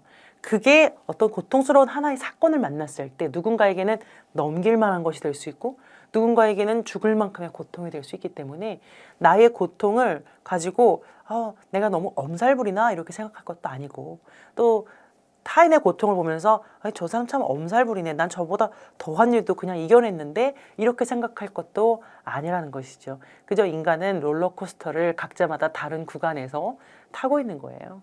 그래서 평안할 때가 있고 확 떨어질 때가 있고 무서울 때가 있고 어지러울 때가 있고 그런 롤러코스터처럼 그냥 돌고 도는 인생살이를 나 또한 생태계의 일원으로서 그냥 살아가는 것뿐이죠. 고통도 그중에 하나에 속하는 것이지 내 고통에 대한 굉장한 스페셜리티를 부여할 필요는 없다.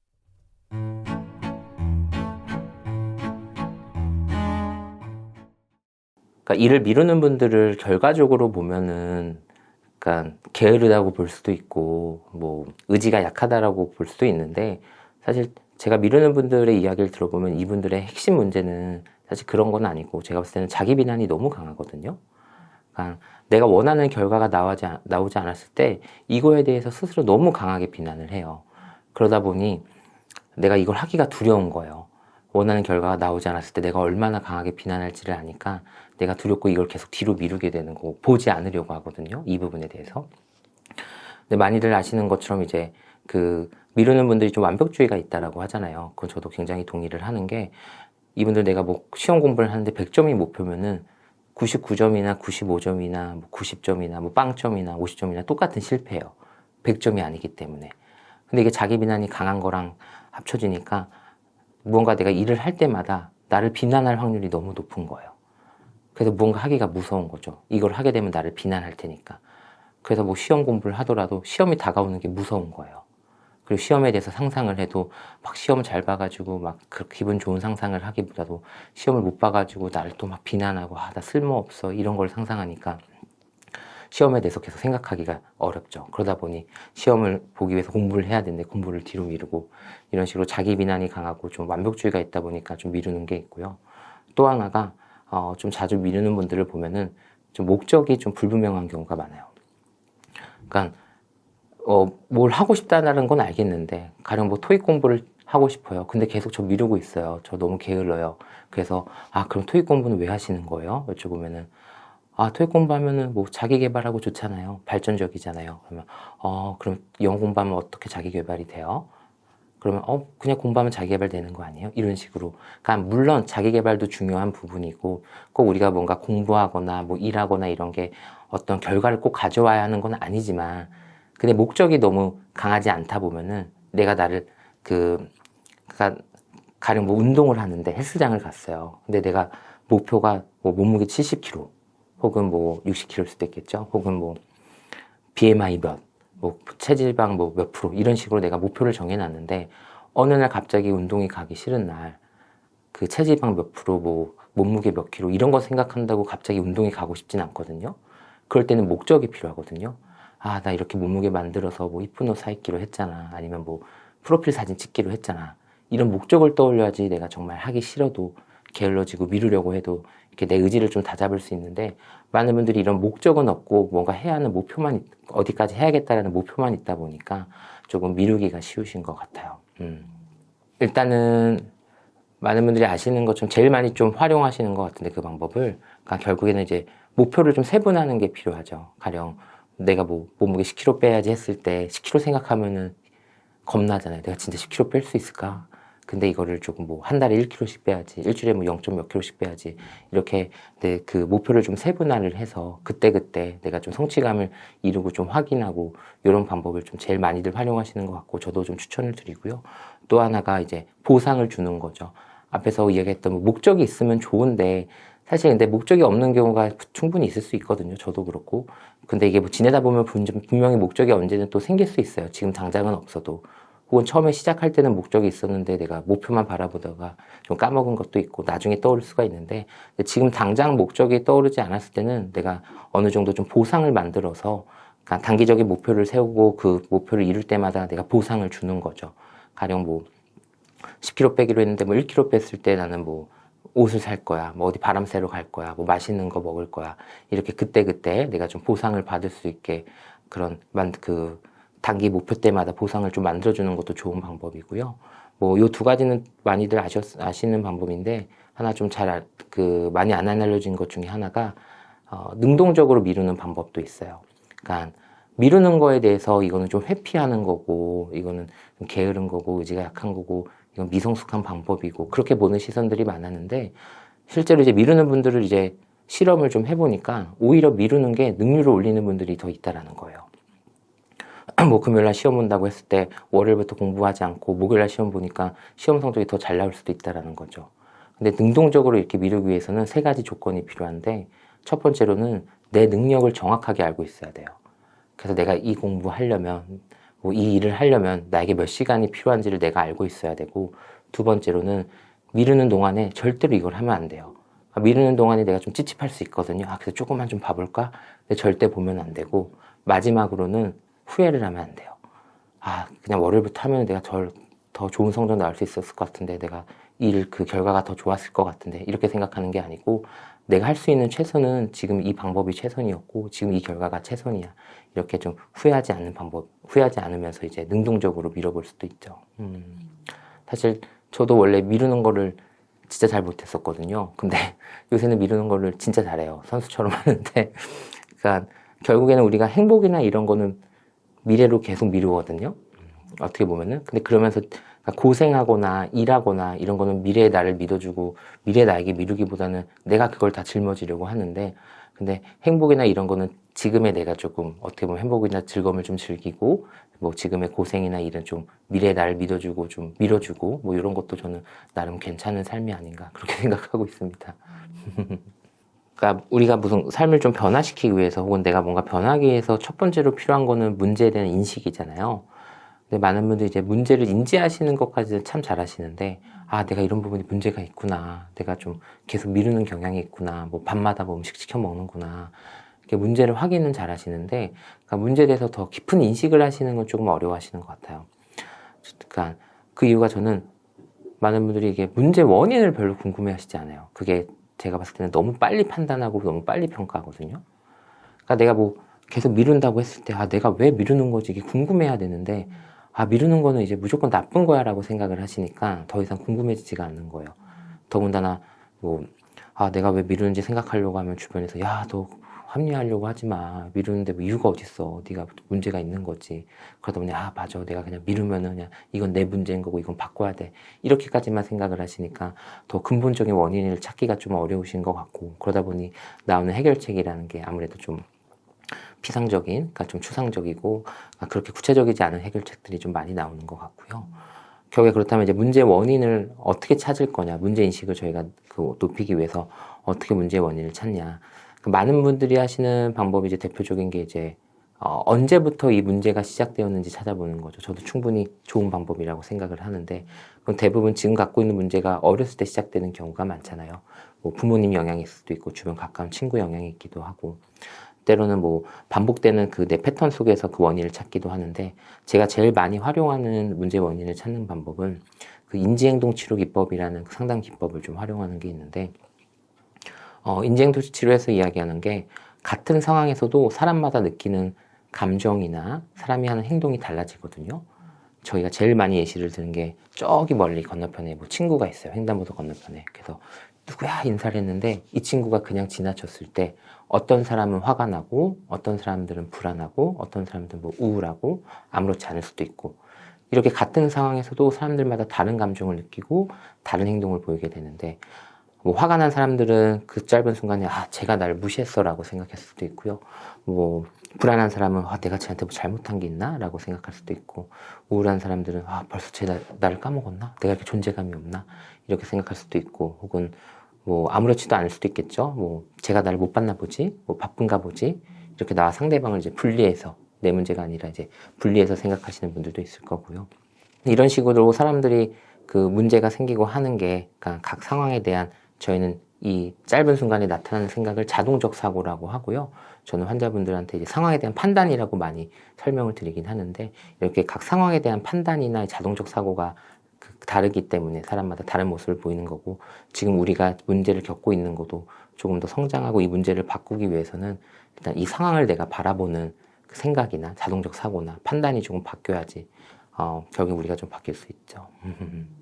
결국에 좀 얘기가 길어졌는데 정리를 해보면, 어쨌든 사람이 변해가는 거는 일단 첫 번째로는 이제 문제인식이 필요하고, 문제인식을 위해서는 좀 원인을 좀 아셔야 하고요.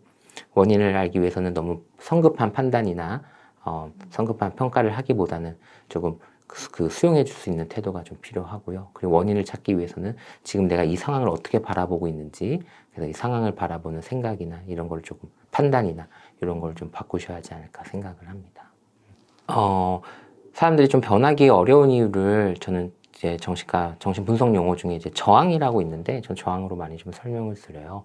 제가 이해하는 저항이란 거는 실제로 우리가 이만한 노력을 한다고 해서 우리의 변화가 이만한큼 생기진 않아요.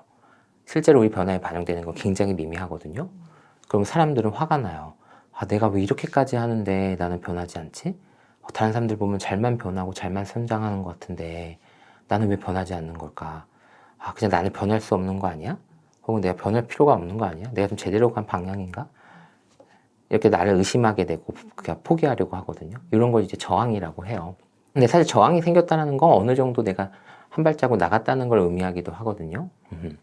결국에는 이제 저항이 생기는 이유가 사람들이 내가 변하고 있는 모습보다는 변하지 않은 모습들에 집중을 하기 때문에 저항이 생겨요.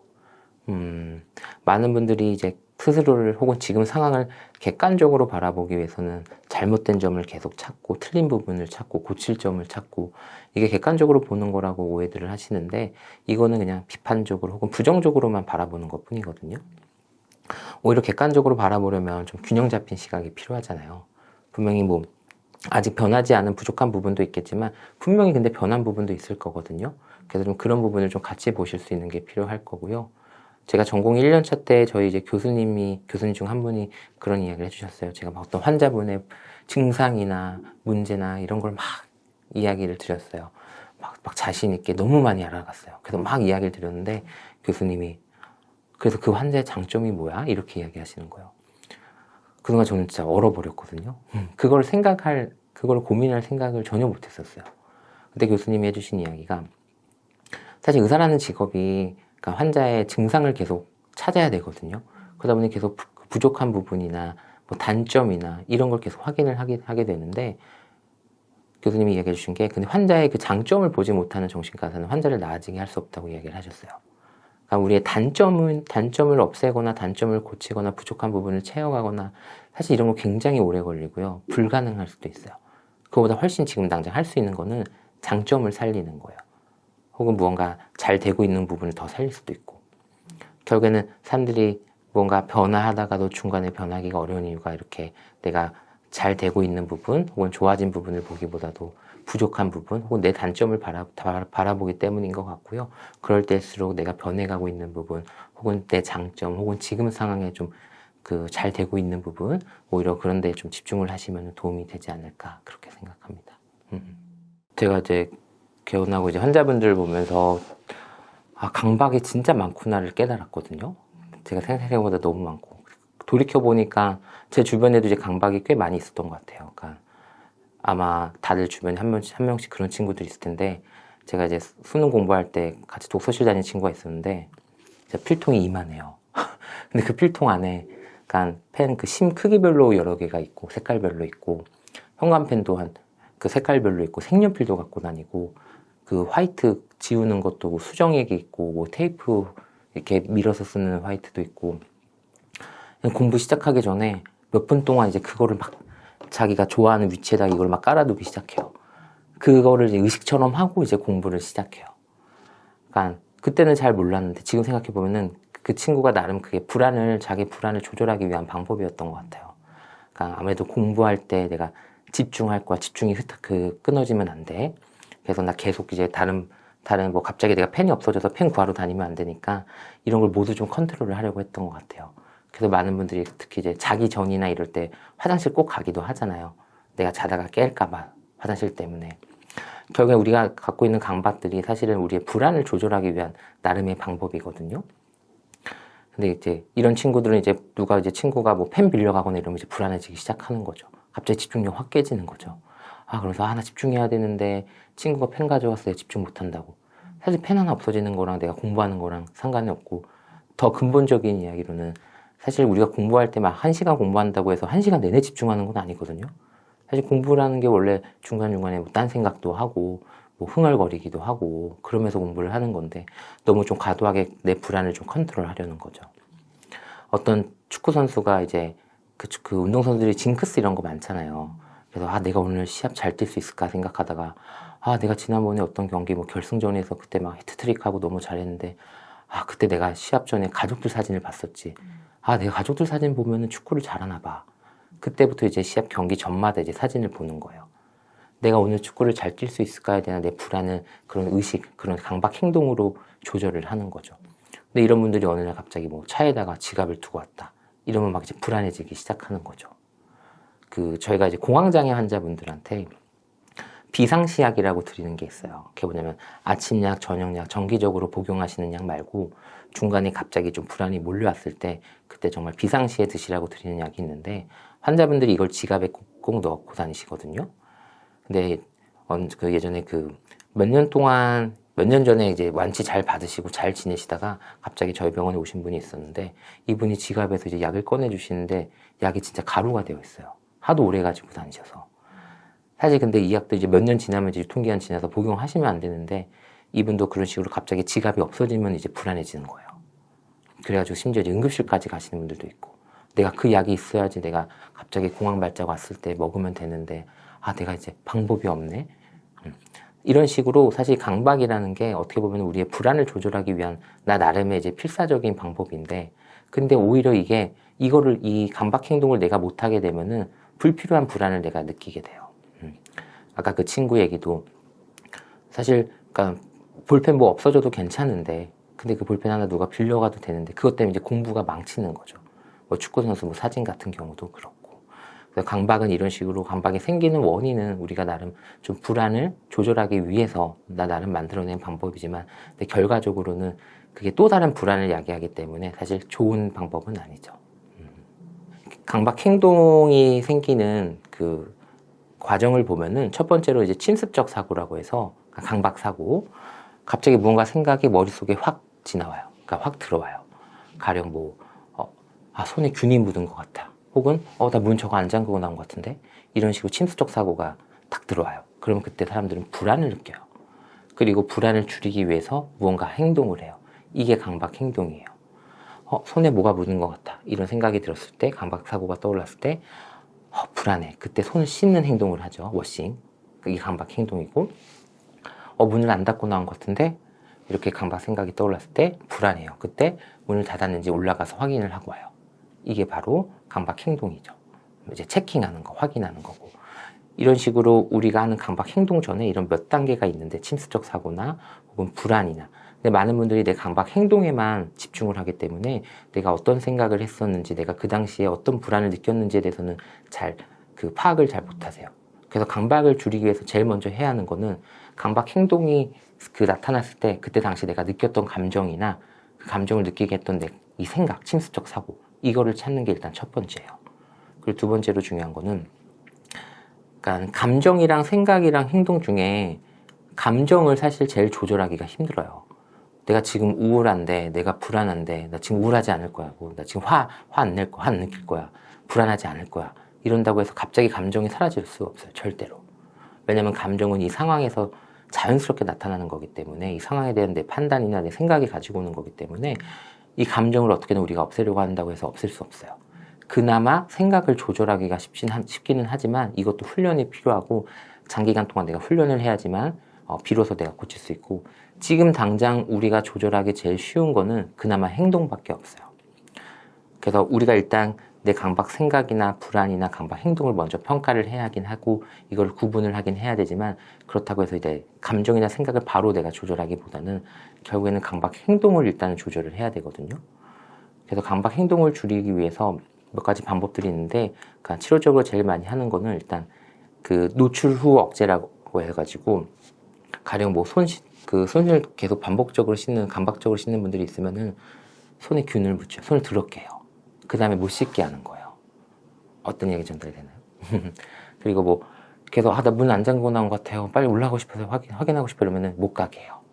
이런 식으로 행동을 막아요. 그 이유가 뭐냐면, 우리가 뭔가 불안을 느꼈을 때 이 불안을 억제하려고 하는 행동이 나중에 불안을 더 강화시켜요. 내가 개를 무서워하는 사람인데, 멍멍 개를 무서워하는 사람인데, 저기 개가 있는 거예요. 그래서 무서워, 이제 피해가야겠다 해서 뺑 돌아갔어요. 그러면 아무 일이 안 생겨요. 아무 일이 안 생기면 사람들은 안심을 하게 돼요. 다행이다. 다행이다라고 생각하는 순간, 역시 개는 위험해가 돼버려요. 내가 문을 안 잠그고 나온 것 같은데 확인하러 가요. 그럼 잠겨 있거든요. 다행이다. 안심을 해요. 그럼 역시 문을 안 잠그는 건 큰일 나. 이후에 그러면 내가 문을 안 잠근 것 같은데, 혹은 저기 개가 있네 했을 때 내가 훨씬 불안해지는 거예요. 결국에 우리가 이 불안을 수용을 해야 되는데, 이 불안을 수용하지 않고 불안을 억제하거나 계속 회피하려고 하거나 했을 때 그 이후에 내가 느껴지는 불안이 더 커져요. 불안이 이런 식으로 강화되기 때문에 결국엔 그래서 우리 행동을 멈춰야 되는데, 이 불안을 회피하지 않게 하기 위해서 예전에는 홍수법이라는 그 치료 방법을 쓰기도 했었어요. 그게 뭐냐면, 뭐 개를 무서워하는 사람이 있으면은 개가 가득한 방에 집어넣어요. 그리고 거기서 못 나오게 해요. 뭐 높은 곳을 무서워하시는 분들이 있으면 옥상 꼭대기에 데리고 와서 못 내려오게 해요. 이런 걸 홍수법이라고 해요. 그래서 그 안에서 혹은 그 위에서 불안을 극복하게 하는 건데, 회피하지 못하게 하는 건데, 근데 이게 더 트라우마가 되는 분들이 있어요. 증상이 더 심해져요. 그래서 요새는 그런 식으로 홍수법을 하기보다는 점진적으로 노출을 많이 해요. 이거를 그 방금 이야기 드린 그 행동을 억제하는 거에 조금 대입을 하면은 내가 행동을 억제하는 거를 점진적으로 강화시키는 거예요. 가령 손에 뭐가 묻었을 것 같은데 손을 바로 씻는 게 아니고 일단 5초 있다가 씻는 거예요. 하나, 둘, 셋, 넷, 5까지 센 다음에 그래도 뭔가 찝찝해 하면은 그럼 씻으세요. 그 다음에는 10까지 세고 씻는 거예요. 문을 내가 안 잠근 것 같은데 했을 때 바로 올라가서 확인하는 게 아니라 일단은 뭐 10m 가봤다가 그래도 생각이 나오면 올라간다거나 20m 갔다가 그래도 생각나면 올라간다거나 제 이야기인데 제가 아무래도 개원 처음에 했을 때 너무 스트레스를 많이 받았어요. 이게 생존적으로 처리할 게 너무 많다 보니까. 근데 이게 병원의 안전에 대해서도 항상 이게 염려가 되더라고요. 특히 저희 병원에 문이 2개가 있거든요. 그래서 맨날 뒷문을 잠그고 그다음에 앞문을 잠그고 나오는데 어느 순간부터 내가 뒷문 잠갔나? 이 생각이 드는 거예요. 그래서 그때 계속 확인을 한 거예요. 그 앞문 잠그고 나왔는데 이상하다 하면 다시 확인해가지고 안전이 제일 중요하니까 이러고 들어가서 확인해서 뒷문 잠궜네? 안 잠근 적이 한 번도 없었어요. 그래서 어느 순간부터 이거 내가 강박이구나. 이거 좀 조절을 해야겠다. 이거 너무 좀 불필요하다. 그때부터 했던 방법이 저희 병원은 2층인데 일단은 처음에는 앞문 잠그고 나서 뒷문 안 잠궜나라고 생각을 했을 때 5초를 일단 가만히 서 있어요. 그래도 들어가서 뒷문 가서 확인하고 싶다고 하면은 그때는 해봐요. 그리고 그 다음 주에는 일단 1층까지는 내려가요. 1층까지 내려갔는데도 다시 올라가서 확인하고 싶으면 그때는 확인해요. 그 다음에는 저희 병원 밑에 빵집이 있는데 빵집이 지날 때까지는 일단 다시 올라가서 확인하지 않아요. 근데 빵집을 지나갔는데도 그래도 찝찝한데 그럼 올라가서 확인을 해요. 근데 빵집부터 이제 저도 귀찮은 거예요. 빵집까지 이제 지났을 때까지 걸어가니까 올라가기가 귀찮은 거예요. 그때부터는 이제 확인을 안 해요. 그러다 보니 나중부터는 이제 뒷문을 잠궜나? 라는 생각이 들면 잠궜겠지. 이러고 그냥 가게 되는 거죠. 이런 식으로 점진적으로 내 행동을 내가 억제하면서 억제하는 행동이란 거는 내가 당장의 불안을 해결하기 위해서 하는 행동, 그런 걸 좀 억제하면서 이제 강박을 좀 줄여가는 이런 방법이 있죠. 아마 무언가 조금 일이 남아있는 거를 불편해 하신다는 이야기일 수도 있을 것 같고, 근데 또 하나는 또 내가 뭔가 일을 관련한 거를 놓치면 안 되라는 생각일 수도 있을 것 같아요. 결국엔 이것도 어떻게 보면은 완벽주의일 수도 있을 것 같고요. 내가 뭐 완벽해야 돼, 일을 놓치면 안 돼. 근데 보통 이제 그런 완벽주의가 생기는 이유가 내가 부족한 거를 못 받아들이는 거죠. 사실 누구나 다 완벽할 수는 없는데 내가 완벽하지 못하다라는 사실을 좀 받아들이기 어려운 경우에 조금이라도 틈이 있거나 실수가 있는 거를 용납하지 못하는 경우가 있어서 아마 그런 이야기를 하셨던 게 아닐까 싶은데, 듣고 보니까 저도 예전에 그랬을 때가 있었던 것 같은데, 저는 요새는 근데 아예 핸드폰을 항상 무음으로 하고 다니거든요.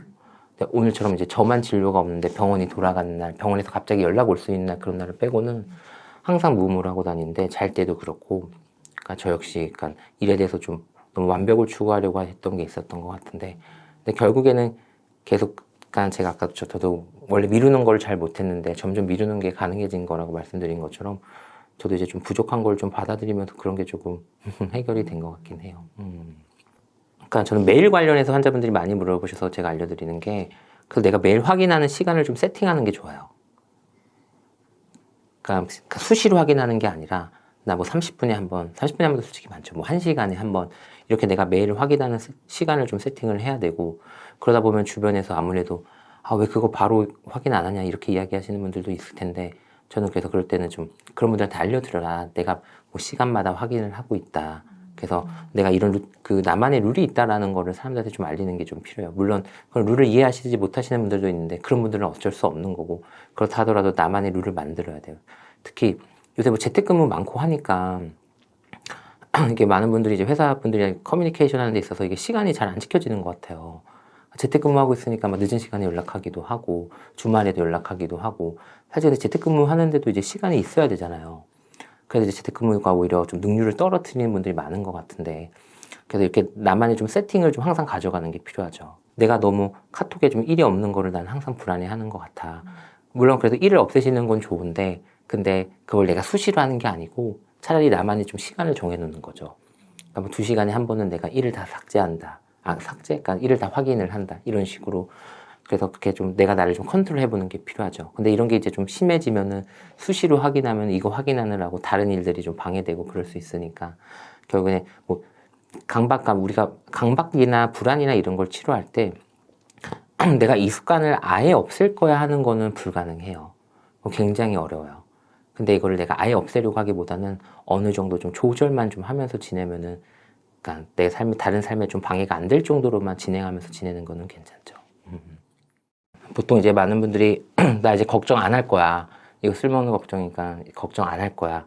걱정 떠오르면 나 지금 또 뭐 하는 거야. 빨리 걱정하지 말자. 막 이런 식으로 많이 이제 걱정을 안 하려고 하시는데, 그 배꼽 효과라고 있잖아요. 그러니까 하얀색 곰, 흰 곰, 배꼽 효과. 뭐 어떤 사람들한테는 지금부터 이제 머릿속에서 배꼽의 이미지가 떠오르거나 배꼽이란 단어가 떠오르면 앞에 있는 종을 울리세요라 그랬고, 또 다른 사람들에게는 여러분들은 지금부터 이제 배꼽을 생각하시면 절대 안 돼요. 근데 혹시라도 머릿속에 떠오르면은 앞에 있는 종을 울려보세요라고 했을 때 배꼽을 생각하지 말라고 했던 군에서 더 많이 종을 울린다는 거죠. 이게 사고 억제가 오히려 더 생각을 많이 유발한다라는 건데, 결국에는 이제 걱정이란 게 우리가 무조건 안 해야지 하기보다는 우리가 컨트롤만 하면 되거든요, 사실. 그래서 컨트롤하기 위해서 조건화를 좀 만드는 게 있거든요. 그걸 이제 걱정 시간이라고 해요. 그게 뭐냐면 하루 중에 걱정하는 시간을 이제 1시간을 정해놓는 거예요. 근데 이 1시간이 수면이랑 가까운 시간이면 절대 안 되고, 왜냐면 수면을 방해할 수 있기 때문에 뭐 초저녁이라든지 오후라든지 딱 1시간을 정해놓고요. 그리고 장소도 정해놓는 게 좋아요. 장소에 대한 조건화도 만드는 건데, 그래서 나는 몇 시부터 몇 시까지 이곳에서만 나는 걱정을 할 거야. 이렇게 일단 그 시간과 장소를 좀 컨트롤을 하고요. 그리고 이 걱정 시간이 아닐 때 떠오르는 걱정에 대해서는 이제 걱정 노트라고 해서 그 따로 이제 단어만 적어 놓는 거예요. 가령 뭐 주식에 대한 걱정이 떨었으면 그냥 주식만 써놓고, 주식이란 단어만 쓰고, 뭐 돈 걱정하면 돈, 이런 식으로 단어만 써놓은 다음에 걱정 시간이 되면은 이제 그 시간 동안에는 정말 열심히 걱정하는 거예요. 뭐 찾아볼 게 있으면 찾아보고, 뭐 전화해서 물어볼 게 있으면 전화해서 물어보기도 하고, 이런 식으로 1시간 동안은 정말 열심히 걱정을 해보는 건데, 이렇게 하다 보면은 처음에는 이제 많은 분들이 난 1시간분으로는 부족해요. 저는 매일 몇 시간을 걱정하는 것 같아서 1시간으로 안 될 것 같은데, 이렇게 이야기들 하시는데, 실제로 이렇게 걱정을 하다 보면은 나중에는 이 걱정 시간에 할 거리가 부족해서 막 다른 시간에는 걱정을 일부러 좀 모으려고 지금 안 하고 나중에 그때 가서 하려고 좀 모아보시기도 하고요.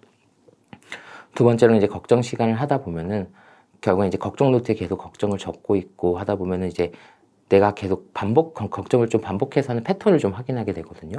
그러다 보면 이거 내가 예전에도 이 걱정 했었는데, 근데 그때 별일 아니었는데, 이런 식으로 내가 확인을 하게 돼요. 그러니까 걱정을 하시는 분들이 이제 비합리적인 신념을 갖고 계신 분들이 있어요. 내가 이 걱정을 하는 게 나중에 도움이 될 거다.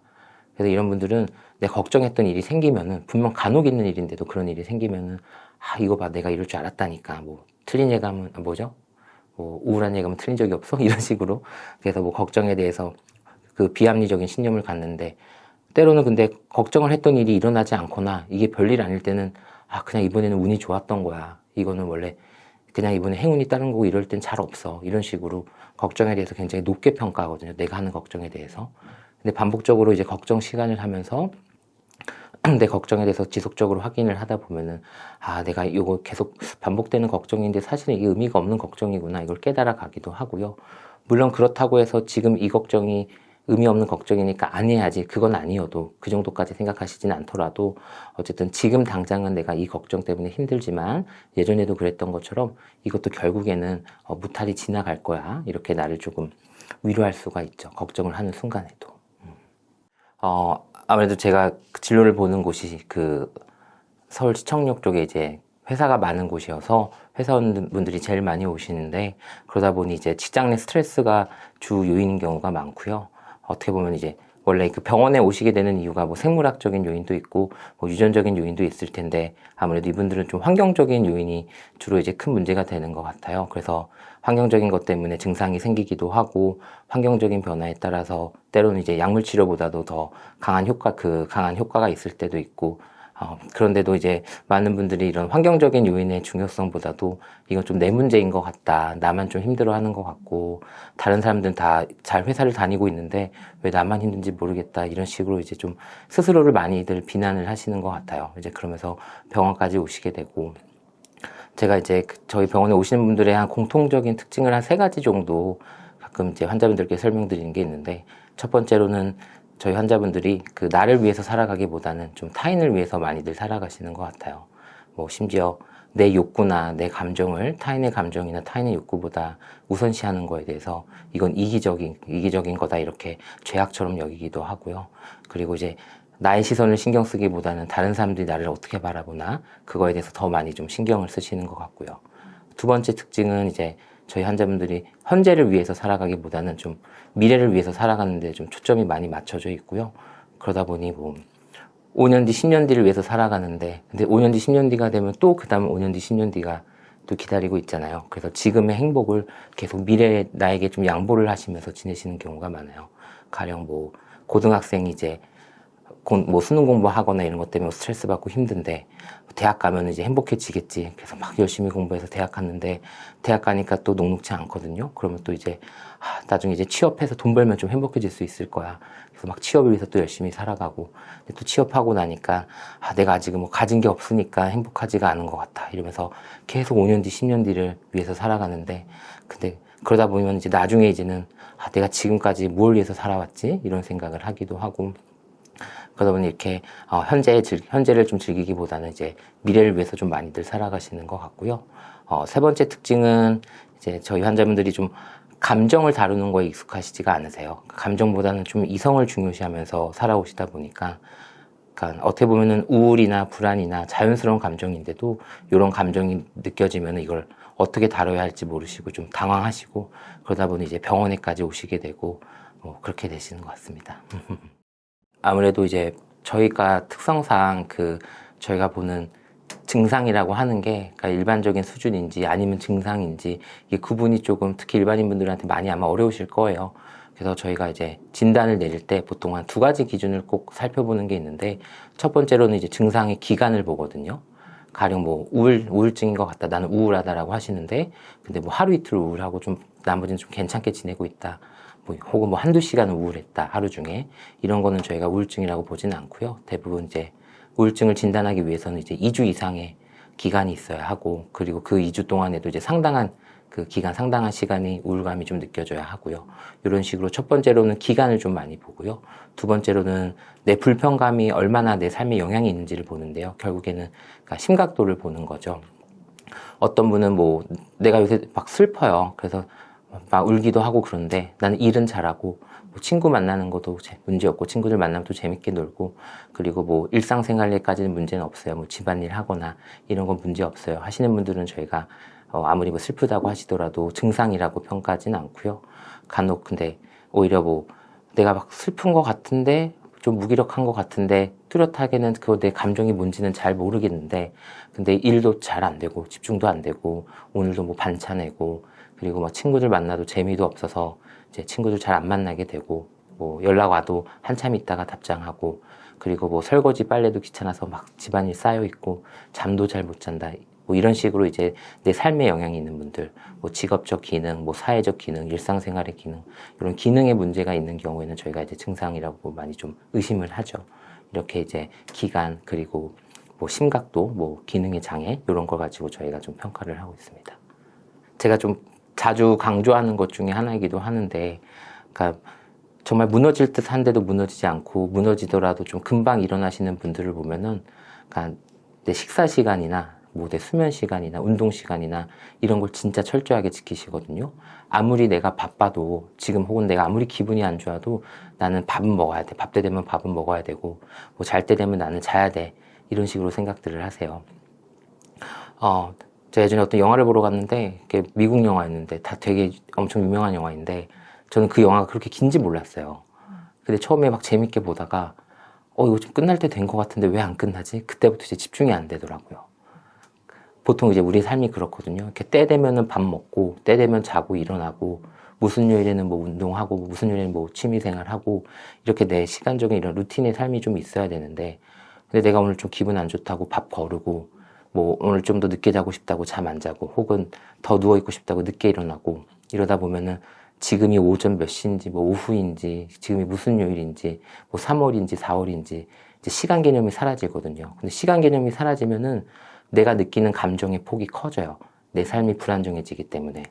근데 아무래도 우리의 이런 루틴이 무너지는 상황은 보통 좋은 일이 있는 상황은 아니잖아요.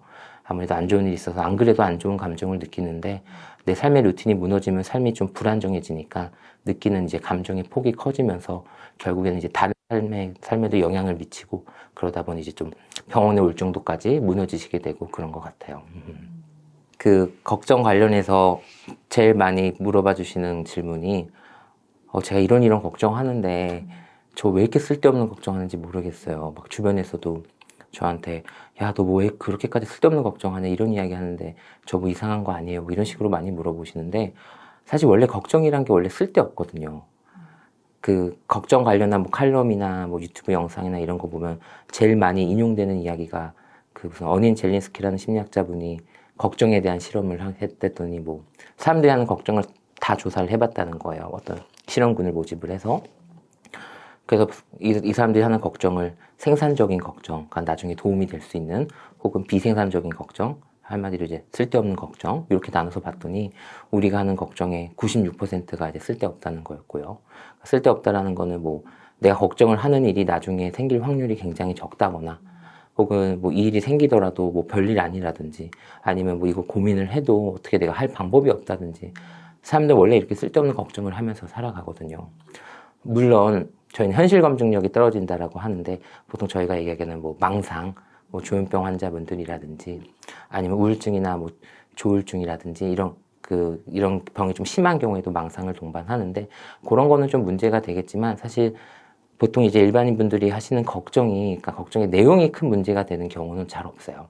하지만 근데 범불안 장애라고 실제로 걱정을 많이 하시는 분들을 저희가 진단을 내리는 경우가 있는데 요건 첫 번째로 일단은 기간이 좀 길어요. 그냥 걱정을 많이 하는 게 아니라 이제 6개월 이상 걱정을 하는데 그것도 뭐 때로는 뭐 돈 걱정하고 때로는 일 걱정하고 때로는 뭐 가족 걱정, 뭐 내 신체 걱정이 진짜 막 다양한 범위에서 일어나고 또 뭐 걱정 때문에 이제 삶에 영향이 있다라는 거죠. 걱정을 하느라고 뭐 집중을 못 한다든지 뭐 잠을 못 잔다든지 뭐 혹은 뭐 에너지가 빨리 소비가 된다든지 몸이 여기저기가 근육을 아무래도 긴장하다 보니까 뭐 머리도 아플 수도 있고 여기저기 뭐 목이 아플 수도 있고 이런 뭐 통증도 동반한다든지 뭐 벼랑 끝에 서 있는 기분을 항상 느낀다든지 이렇게 뭐 다양한 증상들을 좀 같이 가지고 오는 경우에 저희가 범불안 장애라고 진단을 하는 경우가 있는데 이런 경우에도 사실은 그냥 그러니까 걱정만 가지고 저희가 진단을 하는 건 아니고요.